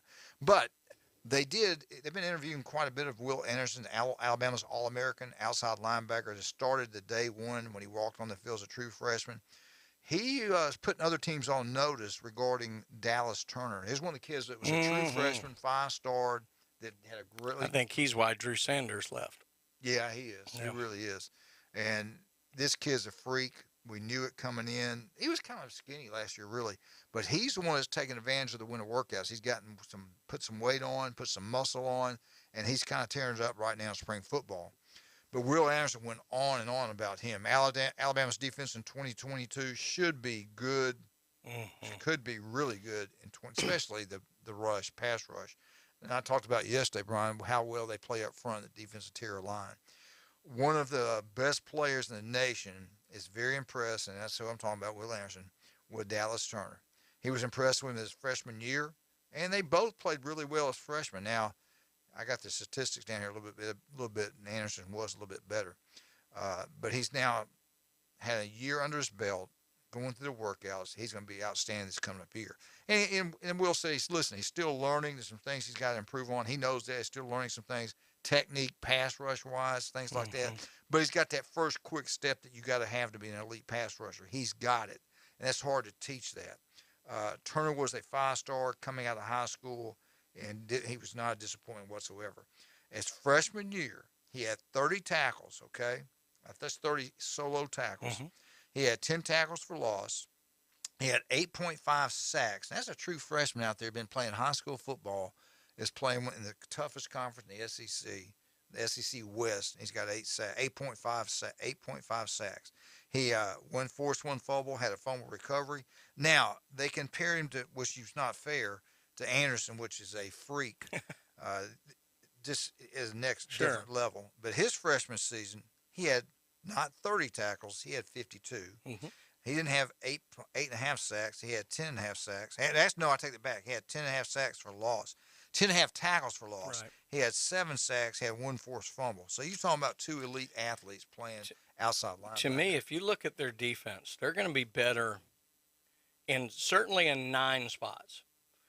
The kind of interior line, the Fedarian Mathis, whoever takes over there, I didn't think Mathis was that great last year, but that will be one I'm curious about. That's what I'm looking for. But replacing Christian Harris is probably going to be the toughest, that second linebacker. Everywhere else, I think they're better. You're replacing a few guys in the secondary, but what you're replacing is better. And what people forget now, they did have the greatest recruiting class of all time at Texas A&M, just broke it. Yeah. Those guys now got a year under the belt. Well, Ricks is an upgrade. Yep. McKinstry, in his second year, is going to be an upgrade. Better athletes. The safeties are the same and have another year under him. To'oto'o's got another year under him. Anderson and Turner have another year under him. So, Tua, I think I said it right. He's got to play better. That's the one, to me. He played well, but not what I thought he would be. But I'm really not. I'll be honest with you. I'm really not worried about the inside linebackers because I know what they've got. The second one, because Harris played so big toward the end of the year. He did. He played well. He did play well. Just need someone to step into to me, it's just the defensive line. If they can dominate up front like they used to, and they're going to be pretty darn hard to beat. In the interior, we know they've got the edge guys. Yeah. So. Now, Turner will be a sophomore this year. Anderson will be his last year. He's a junior. He'll be a first-round draft pick. And Anderson was up for he was one of the finest in the Heisman this past year. Anderson would go top 5 this year. Yeah, and he was up again for the Heisman. So I'm not inside, outside linebackers. I'm really not worried about it. How well they play up front. Now, quarterback Bryce Young, again, he was talking about the offensive coordinator is coming back. He's all excited about that. They asked him about the Georgia game, losing to Georgia in the national championship game. And do you watch the film? It was the last game of the year. I don't think they had the whole team in and come watch it. I guess they could come watch it if they wanted to. But he said, yeah, he's watched the film. He's watched the national championship loss. He watched it once the game was over. He watched it. He said, I actually just got watching it again the other day. He said, I want to self-improve. I got to watch myself, see what I did wrong, see what I did right. He said, yeah, I have watched that film. And they're not over that loss to Georgia yet. That bothered them. Sure. They believe if they wouldn't have had the injuries, they would have won the national championship. I don't. I think up front on both sides of the ball, Georgia's a better football team. Well, it's not like Alabama to collapse. Well, collapse probably the wrong word, but to not move forward in the fourth quarter. They were so inconsistent the entire year up front on both sides of the ball. Georgia dominated the fourth especially the offensive line being inconsistent. I was at the LSU game. That's the story of this year. How can you line up in a bare front and that just blow your mind? And like it did. They didn't know who to block. I mean, you can make it, just tell it like it is. They didn't know what they were doing. The story the national media will focus on, or the SEC media, whatever, will be the receivers, because you are replacing some real talent, and they're not going to be as talented there as they were. The story that's going to determine Alabama's season is what's the improvement on the offensive line. Absolutely. And that's where it's got to be. Yep. Now, running back, I'm not worried about. No. Quarterback play, not worried about. No. We don't know who the receivers are going to be. Right. And again, it's just kind of like the defense positions. You got guys that were highly 5-star guys. How well have they developed? How well will they play? The kid from Georgia, the receiver from Georgia, they keep going crazy about him, saying how well he's doing. Yeah. So we'll see. We'll see how it plays out. Now, Bryce Young last year, we're talking about that game against Georgia. Against Georgia, when you throw the ball 57 times at Alabama, that's not a good sign. If you're in the 30s, you're okay with a modern football game. But they couldn't run again, it started up front. The offensive line couldn't run block. They couldn't pass block. Right. But against Georgia, he was 35 of 57 passes, but for only 369 yards. He had 1 TD. He had 2 interceptions. Vegas Insider, they've already come out with their Heisman bets for next year. They has Young as a plus 200 to repeat as a Heisman Trophy winner, which I think is the highest right now from them for the Heisman for next year. Oh, sure. Then again, we'll see. We'll see how it plays out. Archie Griffin is the last player to win back-to-back Heisman Trophy winners, 1974, 1975. I don't know if Bryce will win it again. The only reason Bryce Young is not negative money to win, basically you have to lay 100 to win 50 kind of thing, is because of the fact that clearly the Heisman voters don't seem to want to give multiple awards. He's going to have to do something really crazy this year to win it back-to-back. Yeah. Not saying it won't happen, but I think it's going to be tough. But they will look – this isn't conspiracy thought. I just think generally they will look for anybody else who's having any kind of season and give it to them. And otherwise, Bryce Young would have to be a huge favorite. Yes, he would. And there would have to be other players, like you said, out there throughout the country not really stepping it up.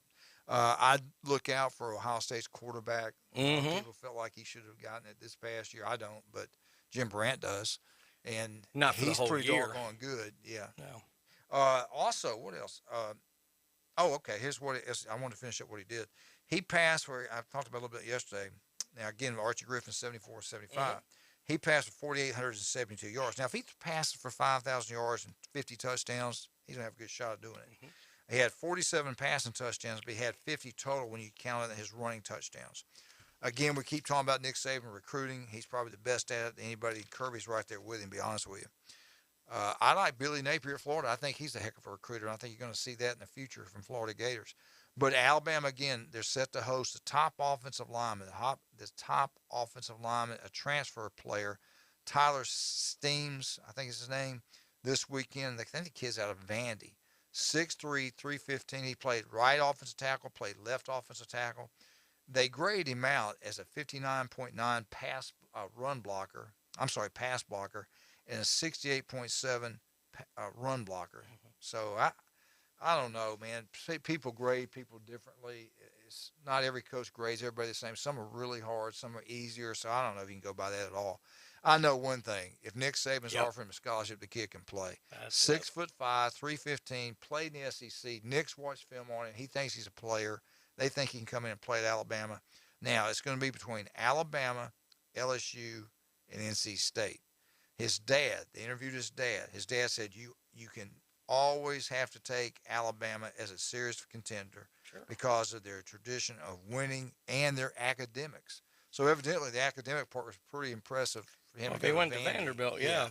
So that's a guy. I hope we get this guy. I think he can come in and help us with the offensive line, a little bit of depth if he doesn't start. 6'5", 315. I know I've seen a little bit of him. His feet are pretty good. And again, if Nick Saban thinks he can play, I think he can play at the University of Alabama. Sure. But I can't wait, man. Alabama spring game. They're gonna have a baseball game that same day. Thinking about going there. Auburn's gonna have their A-Day game, and Andy Burchman's gonna go call the Auburn game and run down there and call the baseball game after it. So I'm not sure which one I'm going to. I heard what Andy said yesterday, talking about doing all those events the same time, and he actually referenced Mississippi State and Super Bulldog weekend. Let me tell you, somebody who went there, huge deal. Packed out? Well, everything is, because you get everybody on campus for it. You got the spring football game. You've got the big baseball game. You turn it into a huge weekend for the university to celebrate all of their athletics. And it was a great deal. It literally was the spring's version of homecoming. It's the same kind of feel. And, well, I like that. It's a great idea. Go to football. I don't know how they charge Mississippi State. I think it's free at Bama. I think it's free at Auburn. Then you go to the baseball game, which it doesn't cost a lot of money there.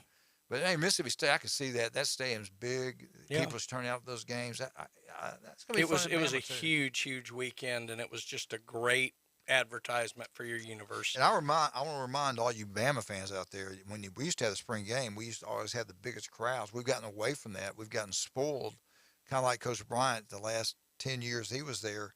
Everybody was spoiled. You expect to win. You didn't get too excited. So you need to start going to these games because in recruiting, there are going to be a lot of high school recruits there, and they want to see it packed out. When we used to get those great teams and have those back-to-back national championships, those guys, when they were in high school, would go up there and watch the A-Day game and get like, wow, I got to get some of this.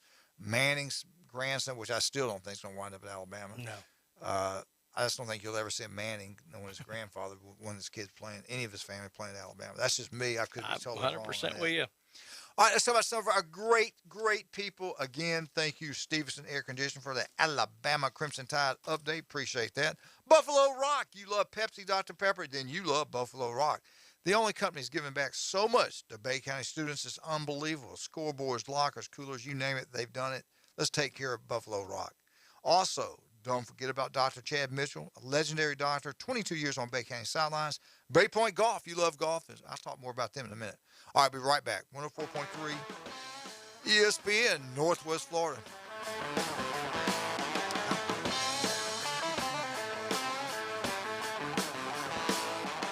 Good Wednesday morning. A stormy weather pattern for today and tonight. Cloud showers and thunderstorms, some locally severe, and the threat of tornado activity right through tonight. A south wind up to 30 miles per hour through tonight. The high today near 70, and the overnight temperature down into the mid to upper 50s. Showers and thunderstorms Thursday near 67. This weather forecast has been brought to you by Mid-South Lumber, best little lumber yard in Panama City and Youngstown. For 104.3 ESPN Northwest Florida, I'm meteorologist Tim Root. 104.3 ESPN Northwest Florida. Colin Cowherd. People show you who they are. Even the way he's leaving Cleveland is who he is. And I got nothing against the kid, but his classic line, trade me to the Colts. It doesn't work that way, brah. This is in college football. You can't enter the transfer portal and go wherever you want. You can't do that, Baker. It ended how it started. This is The Herd. Weekdays 11 to 2, ESPN, Northwest Florida. Sykes Concrete has been in business in this area since 1947, and 3 generations later, they're still going strong. See Sykes Concrete for dirt, sand, rock, and concrete. They can handle any size job from the smallest to the largest. Sykes Concrete pays CDL truck drivers some of the highest wages in Bay County, making $50,000 to $75,000 a year, including holiday and vacation pay, plus health insurance. See Hugh Sykes at Sykes Concrete, 8030 Highway 77 on the right, just north of Southport Elementary School. The original J. Michael's Restaurant on Thomas Drive, Panama City Beach, serving Bay County and visitors from the U.S., Canada, and around the world since 1976. A little Southern, a little Creole, and a lot of hospitality. Come enjoy J. Michael's seafood platter, red beans and rice, the best gumbo on the beach, and the world-famous spaghetti night on Wednesdays. 3210 Thomas Drive, J. Michael's Restaurant. Tiger fans, join us weekday mornings at 8:15. It's the Bay Point Golf Auburn Update on the Coach James Hale Show at 104.3 ESPN Northwest Florida. Whoa, Eagle! Hey, Martha Kinney, all you Auburn Tigers in Northwest Florida, got to be happy with what's going on in Auburn. Maybe not. I don't know. That's your Brian Harson. Yeah, that's your Brian. That's what I was just say. I got to talk about Bay Point Golf, man. I appreciate Bay Point Golf and Ron Movey, Mr. Warren, all you guys sponsoring the Auburn Update. Ron does a great job up there. I tell you what, now the place to go, and he'll be here Friday talk about it more. Is Club 72. As spring break goes on, Friday and Saturday nights you can't get in these restaurants. The summertime you can't get in. Mm-hmm. So the local people, we can get into Bay Point. It's so big in the back. You can eat outside, inside, everything's covered, fans going. Inside, they're going to have live music going on. It's going to be a place to go. It's really been good. The first time they did it, it was completely packed out. Wonderful time. Go try it. You'll love it. Bay Point. But if you love golf, you all know where to go. That is Bay Point. It's not even close. All right, breaking news. Auburn, as we know, lost that basketball game, right? Yep. Who beat them? Miami. Yeah, Miami. Miami beat them. Sorry, I blanked. Breaking news, after the loss, when everything we thought was in pretty good shape, Brian Harson's back on the hot seat. That ain't breaking news. Hey, I saw that on one of these websites. It was like, they talking about Bruce Pearl, Auburn loses, gets upset, what the national media reaction. It goes, Brian Harson back on the hot seat. I fully expected some Auburn boosters to blame Harson for the loss. That's what they were saying. I said, come on, man, leave the guy alone. Anyway, the bottom line with him, we got to just wait and see how recruiting goes. And if you can't recruit to Auburn, you've got a problem. When you go to a game there, and there's 90,000 people going absolutely crazy, the pregame facility, everything's going on out there, the tailgating, the partying, the Tiger Walk. If that doesn't get you pumped up about going to school at Auburn, because they've interviewed all these guys from the state of Alabama. And Alabama's got a lot of good players this year in state. So the other years we have to go out of state to recruit Auburn, Alabama. This year the state's pretty much loaded. So they're both these schools and everybody else are going after kids in state. Kirby's there, Dabo. So they interviewed some of those guys and they go, man, you go to the Iron Bowl, go to the Auburn home games. It's incredible. So they get it. It's a great place to go watch a football game. If you play there, it's unbelievable. If you're winning, but it's got to come down to him recruiting. We all know he's got to go get some guys to transfer in and play, especially up front on the defense side of the ball, the defensive line, but also high school players. Mm-hmm. And I'm going to get into this more tomorrow, his plans for the quarterback and recruiting. We don't know who the quarterback's going to be yet. I hadn't even messed with it yet. I'm going to wait till after spring practice. But what I put my money on is a kid that transferred in from Oregon that played at Hoover. And I could be totally wrong, but that's who I think it's going to be. We'll see. What they need to do right now, because you've kind of got the team you're going to have. I mean, you may add one or two transfers, whatever. The two things I think Harson's got to do this year. Number one, they've got to get their communications department out there putting out that they're at least in the mix for these big guys. They need to get a good positive news story going on that. Whether they get them or not is going to be 8, 9, 10 months from now. Secondly, when playing this year, and now you've kind of cleaned out some of what you thought was a problem, and you've got, quote, your guys in there. They just can't beat themselves. That's the stuff that would doom, like Willie Taggart. They can't be making a bunch of dumb penalties, make a bunch of bad decisions. Let me interrupt you. I got to say this. There's only one guy I know that could ruin the Auburn coaching job, a guy named Blaine Burnett. Oh, I thought you were going to say Phil Cobb. The only guy I can know. Well, Phil Cobb would get it messed up, but the only one that could really ruin the Auburn job would probably be Blaine Burnett. As we all know, he's a great football player at Southern Mississippi, all-star player from Mobile. Yeah.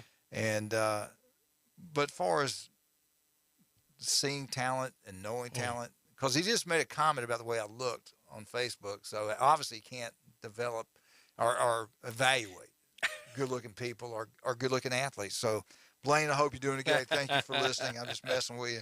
Let me switch gears before I forget about this. Let's talk about Cam Newton. Okay. They did a thing on him. His net worth, I didn't realize this, guys. His net worth right now, Cam Newton, and listen, it's like the guy came out of space. I mean, he comes to Auburn.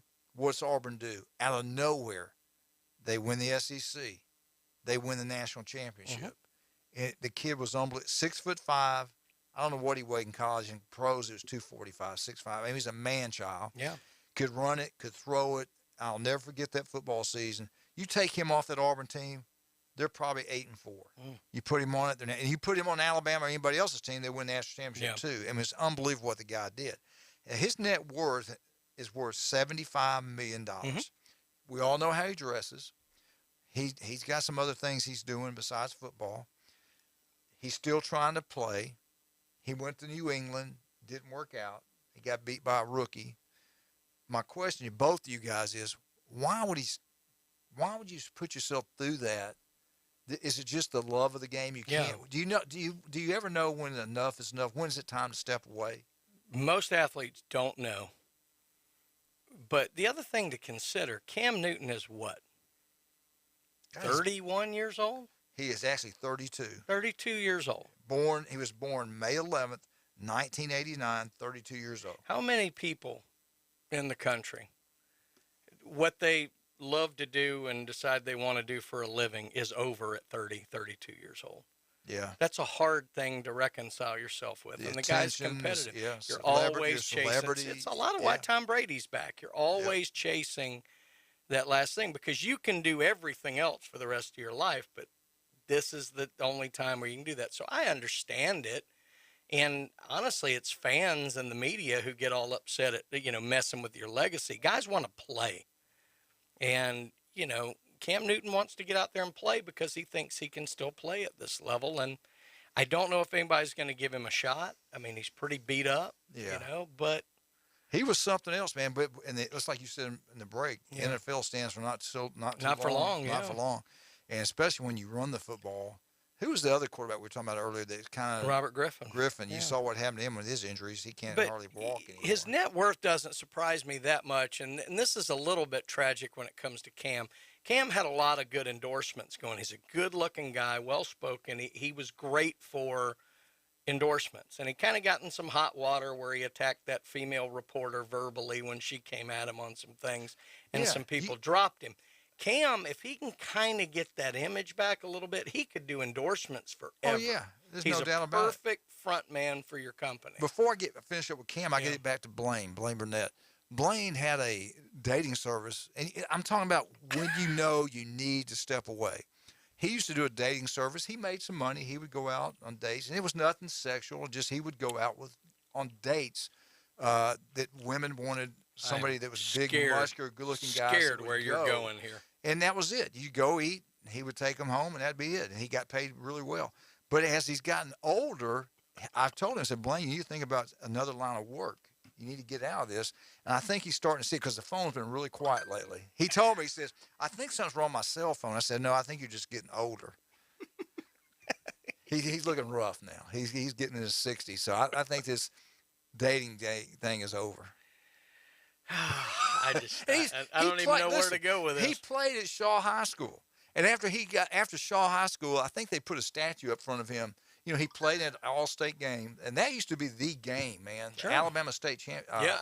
North-South All-Star game was the big deal. Well, and then Alabama Mississippi was a big game. Yeah, you didn't have you did back then. You didn't have all these state games and ESPN and all this kind of stuff. So he played there, and got a scholarship to Southern Mississippi. Alabama thought he was really good. Auburn thought he was really good. Just he was undersized, and that's where he had to go somewhere like Southern Mississippi. From what I've been told, he was so good that Shaw realized they could never duplicate it and just shut the school down. They could not compete at that level anymore. They didn't have those type players coming. They put the statue of Blaine Burnett in front of Shaw High School and closed the school. Yeah, that was. I think that really affected him for years after that. Anyway. Can we get back to Cam Newton now instead of Blaine Burnett, the legendary Blaine Burnett? Cam Newton, 6'5", 245. Yeah, that phone ain't gonna stop. 245. Now his first year contract, okay, his first contract was a 4-year deal, which was big money back then, okay? It was for $22 million. Well, your rookie deals aren't that big anyway. Yeah. $22 million. Now, but you know what he's earned, and just from football, and he's done some, like we talked about, he's done some other things. Mm-hmm. But just from football alone, he's already earned $121 million. Yeah. So had net worth of $75 million. I will say he's done a pretty good job handling the money. Well, because you look at some of them, they don't have anything. Sure, and they've done all kind of specials over that. And one of the things that I liked about Cam's story is Cam had gotten himself in trouble at the University of Florida. And that was not my laptop. And I do appreciate the fact, and I understand people will differ on this, I do appreciate the fact that people are afforded a second chance. Now, if you blow your second chance, I understand not ever giving you another one, but Cam obviously ran with the second chance, and by all accounts has really turned into a very good citizen, and the fact that he's smart with his money is good as well. So I appreciate the fact that he was afforded a second chance and an opportunity to straighten his life out versus when you just cast these guys aside, what do you expect them to do? Yeah. Then it's only going to get worse. So he's become a very productive member of society because he was afforded a second chance, and I do think that's a good thing. He's got, I can't remember what it was, or something he owns or was doing in Atlanta. I think that's still going on now. But I always thought he was an unbelievable football player. I think he's been good for Auburn. I think he goes, supports him, shows up at games, does a lot of good things for the Auburn Tigers. I wish to God Mississippi State would have put up $180,000. Well, I heard they did, and Auburn went more. I heard. I don't want to mention Phil Cobb's name, but I would like to get him. I would like to get Phil in here and ask him some questions about the recruitment of Cam Newton. Him and Glenn Manley, see if they have any answers for us. How did Cam actually really get to the Auburn Tigers? You can say what you want about that, but if that's all it costs, that's the bargain of the century. Oh, we got a kid now that Tennessee's getting, a quarterback from California, $8 million. $8 million. The kid's never played it down yet. At least it isn't guaranteed. But unbelievable, man. I can't believe. Well, you know, it's $350,000 as soon as he signs his name. And the kid has still got another year of high school to play. It's just crazy what's going on. Anyway, again, Auburn, the 8A game. I can't wait, man. We can watch it on TV. You can listen to Andy Burcham. And I think we'll probably have it right here. Then you got the baseball game right afterwards. So he's gone football. Let me tell you. He's gone football, basketball, and now he's jumping right into baseball. If you've never gone to a baseball game at Auburn, go. It is a fabulous baseball park. Right next to the football stadium. It is I've seen several baseball games there. It is a great place to watch a college baseball game. All right, let's talk about Bay Point Golf. Thank you, Ryan Movey, for Bay Point Golf and the Auburn Update. And don't forget, every Tuesday, 8:15, Andy Birch will be in here to tell us all about what's going on. Well, we're going to focus to spring football and to baseball with Andy Birch. We get back everything you want to know about the Florida Gators and Mark McLeod. We'll have him at 8:30, just coming up for 2 segments. You'll really enjoy that. Don't forget about Rudy's Barbecue on Bat Beach Road. You want the best barbecue, best turkey sandwich, get out to Rudy's Barbecue. You'll love it. Blue Sky Express Car Wash on Bat Beach Road. You want your vehicle to wait till tomorrow. It's beautiful and sunny. Go buy the monthly special. Go 2 times. You pay for yourself.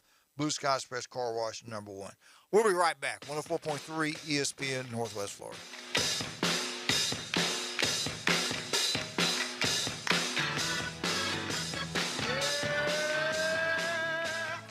ESPN Northwest Florida. Mike Greenberg is Greeny. Kirk Cousins just came along at exactly the right time. He is the Paul McCartney and Bill Gates of professional football. He is the definition of the average NFL quarterback, and he has made more money than any other person ever has in a 7-year period in the last 7 years in pro football. Weekday afternoons from 2 till 4, 104.3 ESPN Northwest Florida. Life insurance is one of those things that just about everybody needs, but few people actually have. Hey, if you die unexpectedly without life insurance, guess what? You'll leave your family with even a bigger mess. Life insurance will help replace your family's income. It'll help cover burial expenses. Life insurance can even help pay off debt like credit cards and medical bills. Life insurance can even pay for college. And if you own a business and you die, life insurance can help your business from collapsing. It can even help cover estate taxes. Life insurance has never been more affordable and needed. Plus, you can always shop around even if you have a plan and save some money. So call the Life Insurance Quote Line right now for free pricing information. 800-912-9624. 800-912-9624. 800-912-9624. That's 800-912-9624. Sykes Concrete has been in business in this area since 1947, and 3 generations later, they're still going strong. See Sykes Concrete for dirt, sand, rock, and concrete. They can handle any size job from the smallest to the largest. Sykes Concrete pays CDL truck drivers some of the highest wages in Bay County, making $50,000 to $75,000 a year, including holiday and vacation pay, plus health insurance. See Hugh Sykes at Sykes Concrete, 8030 Highway 77, on the right, just north of Southport Elementary School. His biggest fear about the zombie apocalypse is all the walking. It's the Coach James Hale Show, live from the J. Michael Studio on 104.3 ESPN Northwest Florida.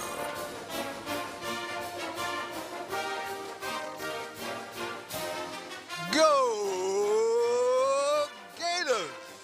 And all you need to know about the Florida Gators, you'll learn right here on 104.3 ESPN Northwest Florida because of the great Mark McLeod, the Lynn Haven legend, gone off and done some great things. And No, Florida Gators won. Okay, Mark, I'm still talking to Brian, and I didn't know if the final score of Florida Bethune-Cookman baseball game. He just showed it to me. We hadn't talked to you in a while. We kept asking you the question the entire time. Florida basketball, what's going to happen? Is he here? Is he gone? What are they going to do? And all my years, I've never seen Georgia and Florida swap.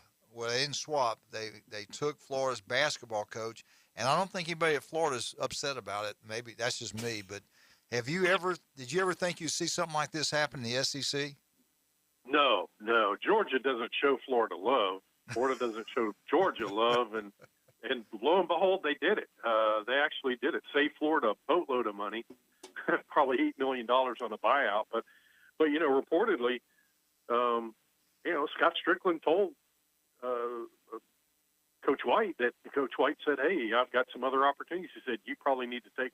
And so that was the conversation that's being reported out there. So he took it, and it was a good thing for Florida. Florida now banks $1.2 million, or $1 million, a little over $1 million.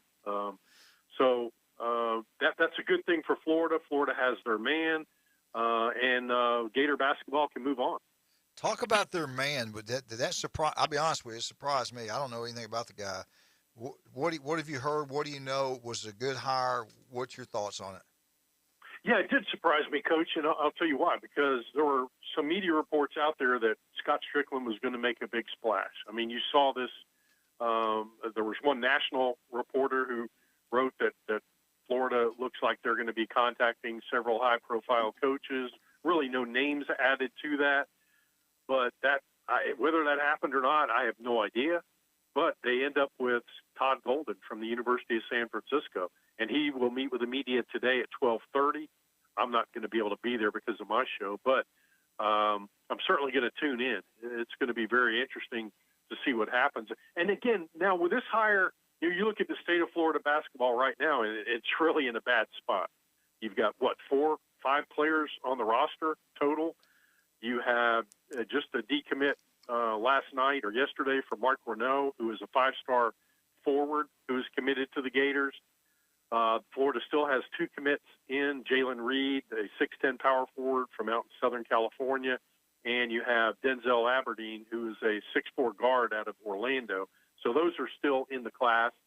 But Todd Golden's got to get recruiting right away. And here's the thing to comfort Florida fans, where it may be a source of comfort. Because, remember, Golden's a West Coast guy.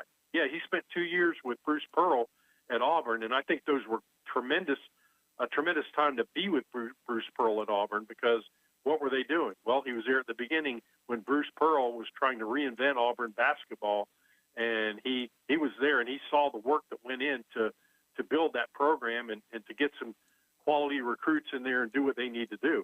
But the other thing about Todd Golden that I think too many people are missing and overlooking is go back and look at the USF roster in recent years.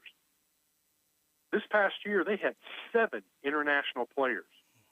So Todd Golden really has his pulse on what's going on internationally, and anybody can look at the NBA draft, and you'll see all the international players who are being drafted or who just miss out on being drafted. So I think that's a win for Florida, because right now Florida's in desperate need to build a roster for the upcoming season, the next season, and they really are going to need probably some help, and I think he's going to do that going international. Let me ask you this: if you were the AD, would you have done this? There's other people out there would you have gone after? Yeah, I would have liked to have seen.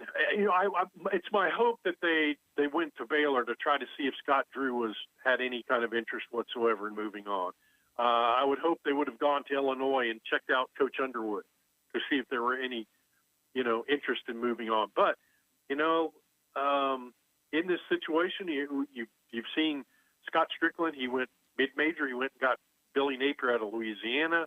You saw Florida many years ago. You saw Jeremy Foley go with a lot of coaches who were younger and more upcoming. And I think maybe, and maybe I'm speaking out of turn for Scott Strickland. We'll hear from him, I'm sure, coming up today. But maybe he wanted a younger guy. He wanted to kind of go the route that Foley did, and when he hired Billy Donovan, a young upstart, and a guy who is really coaches some exciting basketball. So I don't know. I don't have all the answers for that, but I think it's important that he watched Bruce Pearl build the Auburn program and was there with him for 2 years at the beginning of that process, and then again that he is so connected internationally. I got to believe you're going to see that Florida roster next season with some international players. Mark, it's funny how, a lot of these coaching hires, they follow these trends and everybody's trying to, imitate things. You see guys, the SEC for a while was hiring all these big names. The Pearl had a name, Calipari had a name, Rick Barnes had a name. And so then you see the Tom Creans and the Ben Howlands and the guys get hired in the conference and they haven't done as well. Then you see what Alabama does with a Nate Oates, who they go get somebody from a smaller school who's young and enthusiastic, has success. If you look around the conference, Florida, Missouri, LSU, it looks like they're all kind of fitting that model. Do you think Nate Oates' success at Alabama maybe has played into some of this trend of going and getting the younger coach at a smaller school? It could have, but I keep going back to the Billy Donovan hire. Yeah. And look, it was hard. It was going to be impossible for Mike White to follow that. Come on. Right. That kind of success it's not fair to White, and I think that's one reason he got a little additional time to try to build Florida. But I just think that that's kind of, it seemingly is what Florida's trying to do here, is to go get a young, energetic guy. And that's the one thing that, as I've gone and read from some of the columnists who've written about Todd Golden, as I've kind of researched it, energetic is the one word that really kind of keeps coming and hitting home. And that's exactly what Florida needs right now. As you've watched San Francisco, and I've watched a little bit of them, I haven't watched much of it. since he was hired, but I have gone back and watched a little bit on YouTube and stuff. I have one friend of mine who's watched quite a bit more than I have, who said, "Hey, I like this style of basketball. This guy's really good. He's X's and O's. He's really sharp." So, that's all I can go on right now. There's a lot more work to be done, but I'm excited about the hire. Let's see what this guy can do. And look, Florida's had a couple international players in years past who have done awfully well in Gainesville. So let's see what he does. I wanted to ask you, what do you think about the SEC? I thought it was really good in basketball. They lay an egg in the tournament. Did that surprise you? Kentucky, Auburn, all of them. I mean, we got one team left in Arkansas. Are you shocked at that, or did you see that coming? No, I'm shocked. I am. I'm surprised that it was as bad as it was. I mean, NCAA tournament, you always expect somebody to step up and knock off, some teams. But I really thought at this point, I did not think Arkansas would be the only team standing. I really did. And I thought Kentucky, I had Kentucky going to the Final Four but losing in the semifinal game. I had Auburn going to the Elite Eight. So I really thought there'd be three SEC teams there when they got to at least the Elite Eight. But yeah, Coach, I'm surprised. I mean, it's a good year for SEC basketball. I don't buy the excuse that they were beaten up and worn down. Give me a break. All teams are facing the same kind of thing, so they were just beat. They were just whipped. Yeah, it's disappointing. I saw something about. I'll talk more about this tomorrow, but the Kentucky AD is not happy at all with the basketball thing. That was pretty interesting. He shouldn't be. I mean, they shouldn't be happy. But I want to get back to White going to Georgia. What does that do? I mean, does that do anything for the rivalry, or how's that going? Yes. Yeah, talk about that. Oh yeah, that makes it a lot more fun. It really does. And look, we need to see if Mark Renaud, the five-star who just decommitted from Florida, is going to end up at Georgia. That's a possibility. If he developed a strong relationship with White, you could very well have a kid move from Florida to Georgia there. But it should help the rivalry. And look, Florida-Georgia basketball, there's not much of a rivalry. It hasn't been one for a couple decades now. So anything to stir that up is good. It's a good thing. We've seen Georgia baseball really improve and come up, but because Georgia baseball has been very inconsistent for years and mostly down, so now it's going to be interesting to see what Mike White can do with Georgia basketball. Look, the state of Georgia basketball over the past 15, 20 years, I think Mike White is going to have some success there. I really do. That's what I was going to ask you. Go ahead. Mark, were you surprised just how quick the triggers were? I mean, I think it was 5 SEC coaches who've moved on, 4 in the East. Well, no, I guess it was 6. Well, Will Wade, obviously, is a different situation. But Quanzo Martin, Frank Martin, Ben Howland all had, relative success at their schools. It seems like the SEC's moving on basketball coaches the way they have on football coaches. That's exactly right. That's what I was going to say. And I've been a Frank Martin fan. I really have liked what he's done overall, but it didn't get better. That's the problem. In fact, it got worse, and that was kind of surprising. But yeah, I am surprised to see that's what happened. But I think it speaks volumes for the Southeastern Conference that, look, we're not going to rest on our laurels anymore. We expect more. We demand more of this. We see what can happen if you build a quality basketball program. You look at Gainesville, what Lon Kruger did. It got everybody excited. Nobody had been excited about Florida basketball since the 80s under Norm Sloan, and even then that was tempered because of the violations and the issues with the program with Vernon Maxwell and everything. But you look at what Lon Kruger did. He really excited Florida basketball fans, and then Billy Donovan got them more excited, and it just kept getting better and better. And then you had back-to-back national championships, and it was hard to maintain. It's impossible to maintain that level when you get back-to-back national championships. But going through this time, I mean, Billy Donovan had more success than Coach Cal has at Kentucky, despite repeated 5-star players that Coach Cal has brought into the University of Kentucky. And I think Wildcats fans are getting a little impatient. And he's made he made less money doing it too. All right, we got Mark McLeod with us. We get back, we'll finish up with Mark. Let's talk about some of our wonderful people right now. Dr. Ward, 1 in 5 developing skin cancer. If it doesn't look right, feel right, do not play around. Go see him right now. Make a call. If you listen to Northwest Florida, there's an office near you. Also, don't forget about Max Fit Sports Nutrition. Do you want to look better, feel better? Call Jason Kovaleski. He's got all the answers. And if you get hungry, there's only one place to go today, Paparazzi Gourmet Deli. The best pizza, the best deli. The bakery is unbelievable. We'll be right back. 104.3 ESPN Northwest Florida.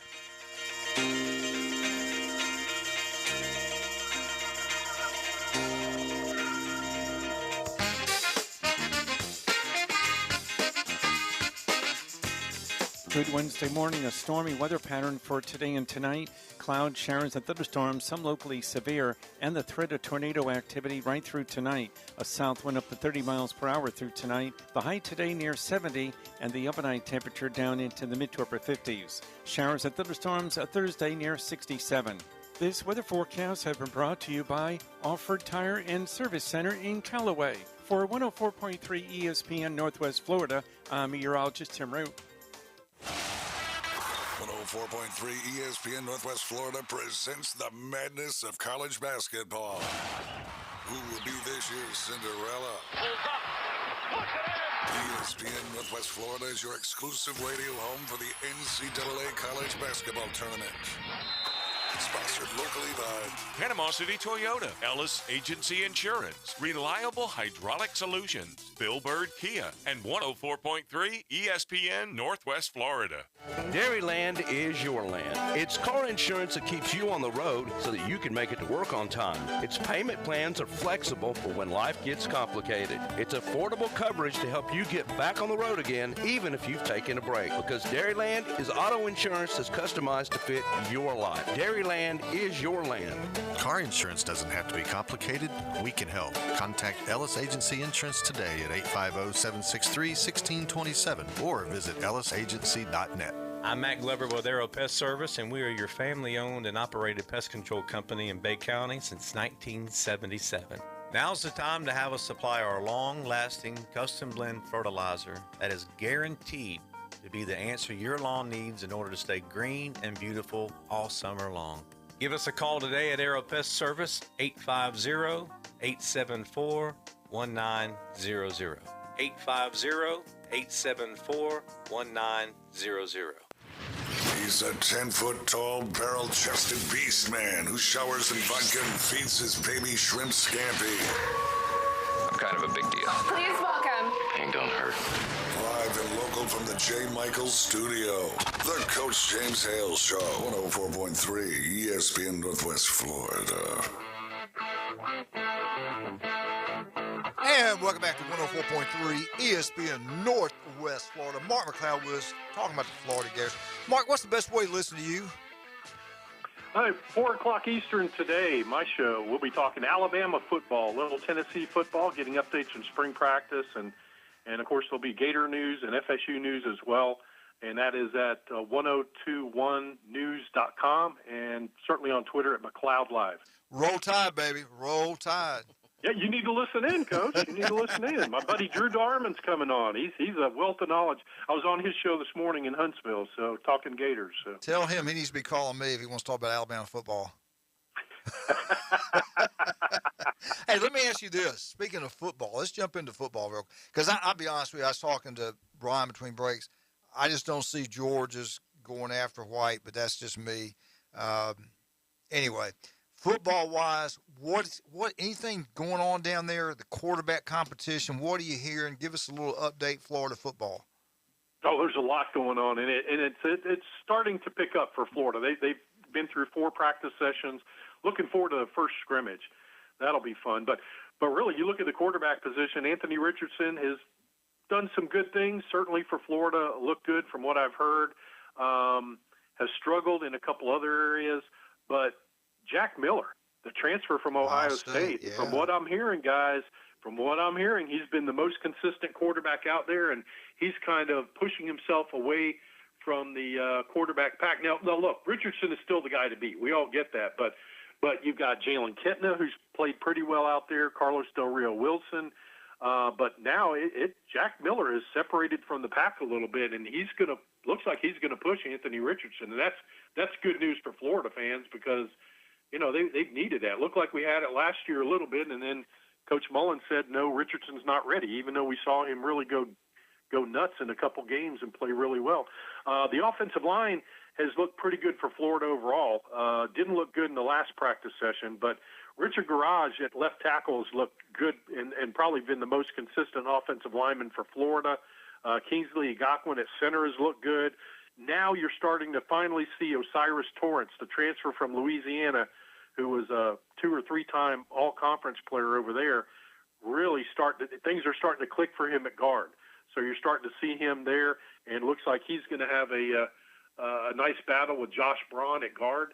So that's a good situation for Florida. At wide receiver and tight end, that's where Florida really needs some things to happen offensively, Coach. You've got Justin Shorter, who's looked good from what I've heard. I've heard Marcus Burke looks really good. He's the kid out of Jacksonville, the 6'4". He was a freshman last year. Still raw, but they said this kid's a playmaker. A guy I talked to said, man, he's been out there making some eye-popping plays, but he's just got a long way to go to kind of clean up his game and get more consistent overall with the things the coaches want him to do. And then at tight end, really the only name I've heard, and I've not heard much of anything from tight end, but Nick Elksness, who was a freshman last year, another kid out of Jacksonville, 6'6", runs great routes, has speed, has terrific hands. He's been very impressive in practice. So offensively, those are the things that I've heard, and heard some really good things about the defense that we can go over as well. Let's go back to Jack Miller real quick. We had Jim Brandt follows the Buckeyes big time. He talked about him. He said, look, the kid can throw the heck out of the football. He might not have been the best athlete of the ones they had with the Buckeyes, and he thought that's one of the reasons he probably left. But as far as throwing the football, he's really good. Have you heard about how athletic he is?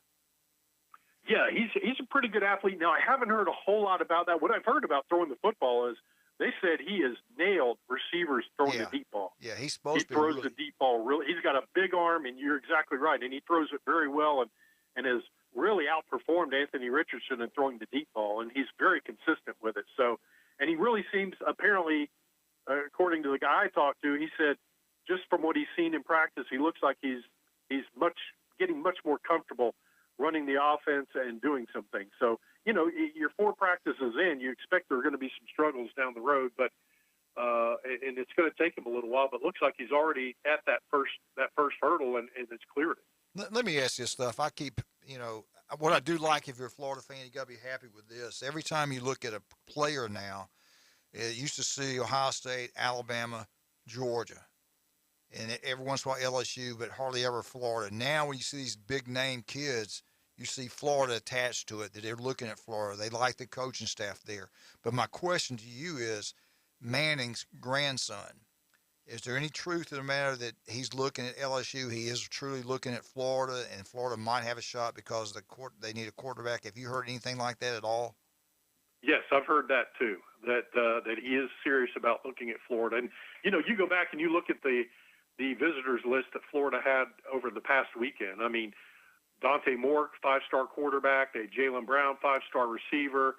And then they had the trio of corners who were in A.J. Harris, Cormani McLean, and Caleb Downs, all 5 stars that were in. A ton of 4 stars that were there watching practice and getting to know the Florida staff. But, yes, that's a name that keeps coming out there is Arch, and the word is that Billy Napier is trying to recruit him and get him to come to Gainesville. Well, I mean, if you're looking where you got a chance you could play early, you would have to think Florida's there. Look at the environment there. Go to a game there. It's unbelievable. Brian and I were talking about it. I just don't see him going to Alabama. His grandfather, I don't think, is a big Bama guy. I just don't think Alabama's got a shot at him. And I was just trying to filling you out to think that Florida really have a shot at maybe getting this kid. Whoever gets him is, that's going to be an instant boost to recruiting because, all the other kids are going to perk up the kids at wide receiver and tight end and O-line and even some defensive kids. Look, when Tim Tebow committed to Florida, we had defensive guys. I remember interviewing out at the Under Armour All-American game. He said, yeah, when Tebow committed, man, that was big for us. It got me excited. It got me excited, really wanting to look at Florida and explore Florida. And I'm not talking that class. I'm talking even the class after Tebow. So, yeah, those things are big. And you saw Tennessee just land a big name, and he's committed. And now whoever gets Arch, it's going to be the same thing, and that can really help boost the program. And we're talking about recruiting. Doesn't it make you feel better? I mean, don't you really believe they got the right guy coaching there now? Just as he's been under the system with Saban. Saban loves the guy. He's young. He's a good-looking guy. Works his butt off. He's been successful. Look at his record at Louisiana. And to go to Florida, which we all know is an elite job. I mean, Florida is a sleeping giant. If he can just get the kid, and look at all the guys that are visiting, look at all the guys that are looking at Florida now. I don't think it's going to take him that long to get back up there. I do know Georgia's loaded. I know Kentucky's pretty good. Tennessee's. I'm not sure about this Tennessee thing. One group has them rated 9th preseason. I'm not buying the Tennessee hype yet, but I think it's going to. I think it's going to get Florida back. I really do. You know, the other thing, too, to add to that, Coach, is look who he hired on his assistant coaching staff. I mean, he really hired some studs to coach and guys that can recruit, and that's where Dan Mullen missed the boat. He had 3 or 4 staffers on his staff who just really were not good recruiters. We've talked about on your show with Coach Manley for years now. Dan Mullen needs to get a couple guys on staff, a couple more guys that need to recruit, a couple more guys that need to, and he just failed to do that to the lengths that he needed to go to, because at one time there were 4 guys on his staff that flat couldn't recruit. And now you see with Billy Napier, these guys can recruit and they're elite coaches, and you've seen national writers and certainly regional, but even a few national writers talk about the quality of the Florida staff. So it's good in Gainesville. They're going to take some bumps this year, but the defensive side of the ball is starting to come together. They're starting to look better there. Still need a lot of help up front. With Gervon Dexter needs help, but some guys are coming along in the linebacker group and the back end of that defense that's looked awfully good in practice. Hey, I only got about a minute. Real quick, take your Florida Gator hats off. Take your Florida glasses off. Which of the 3 big schools in the state get back quicker? Miami's put together a great coaching staff that know that part of the South. They've got some good coaches there. They're doing some good things there. Florida State, Florida. Who gets back quicker, Florida, Florida State, or Miami? Wow. I don't know.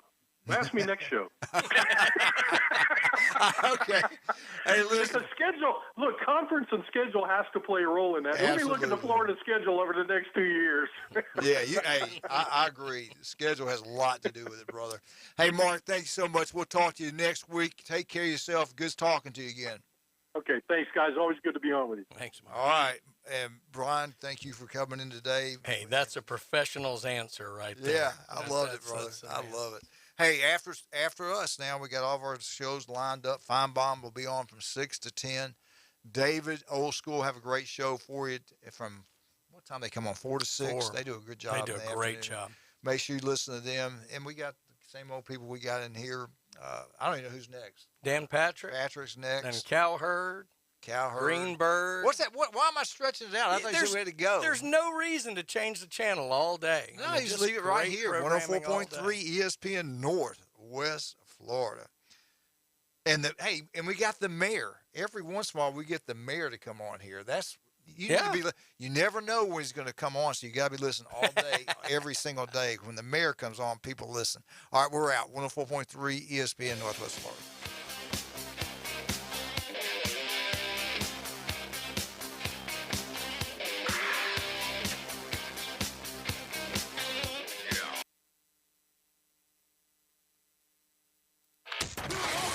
ESPN Northwest Florida. The afternoon underdogs. Hey, it's Old School, and do you know what's bigger than the statue of Jack Nicklaus that's in my front yard? The Top 5 at 5. Weekdays at 5, we break down the 5 biggest games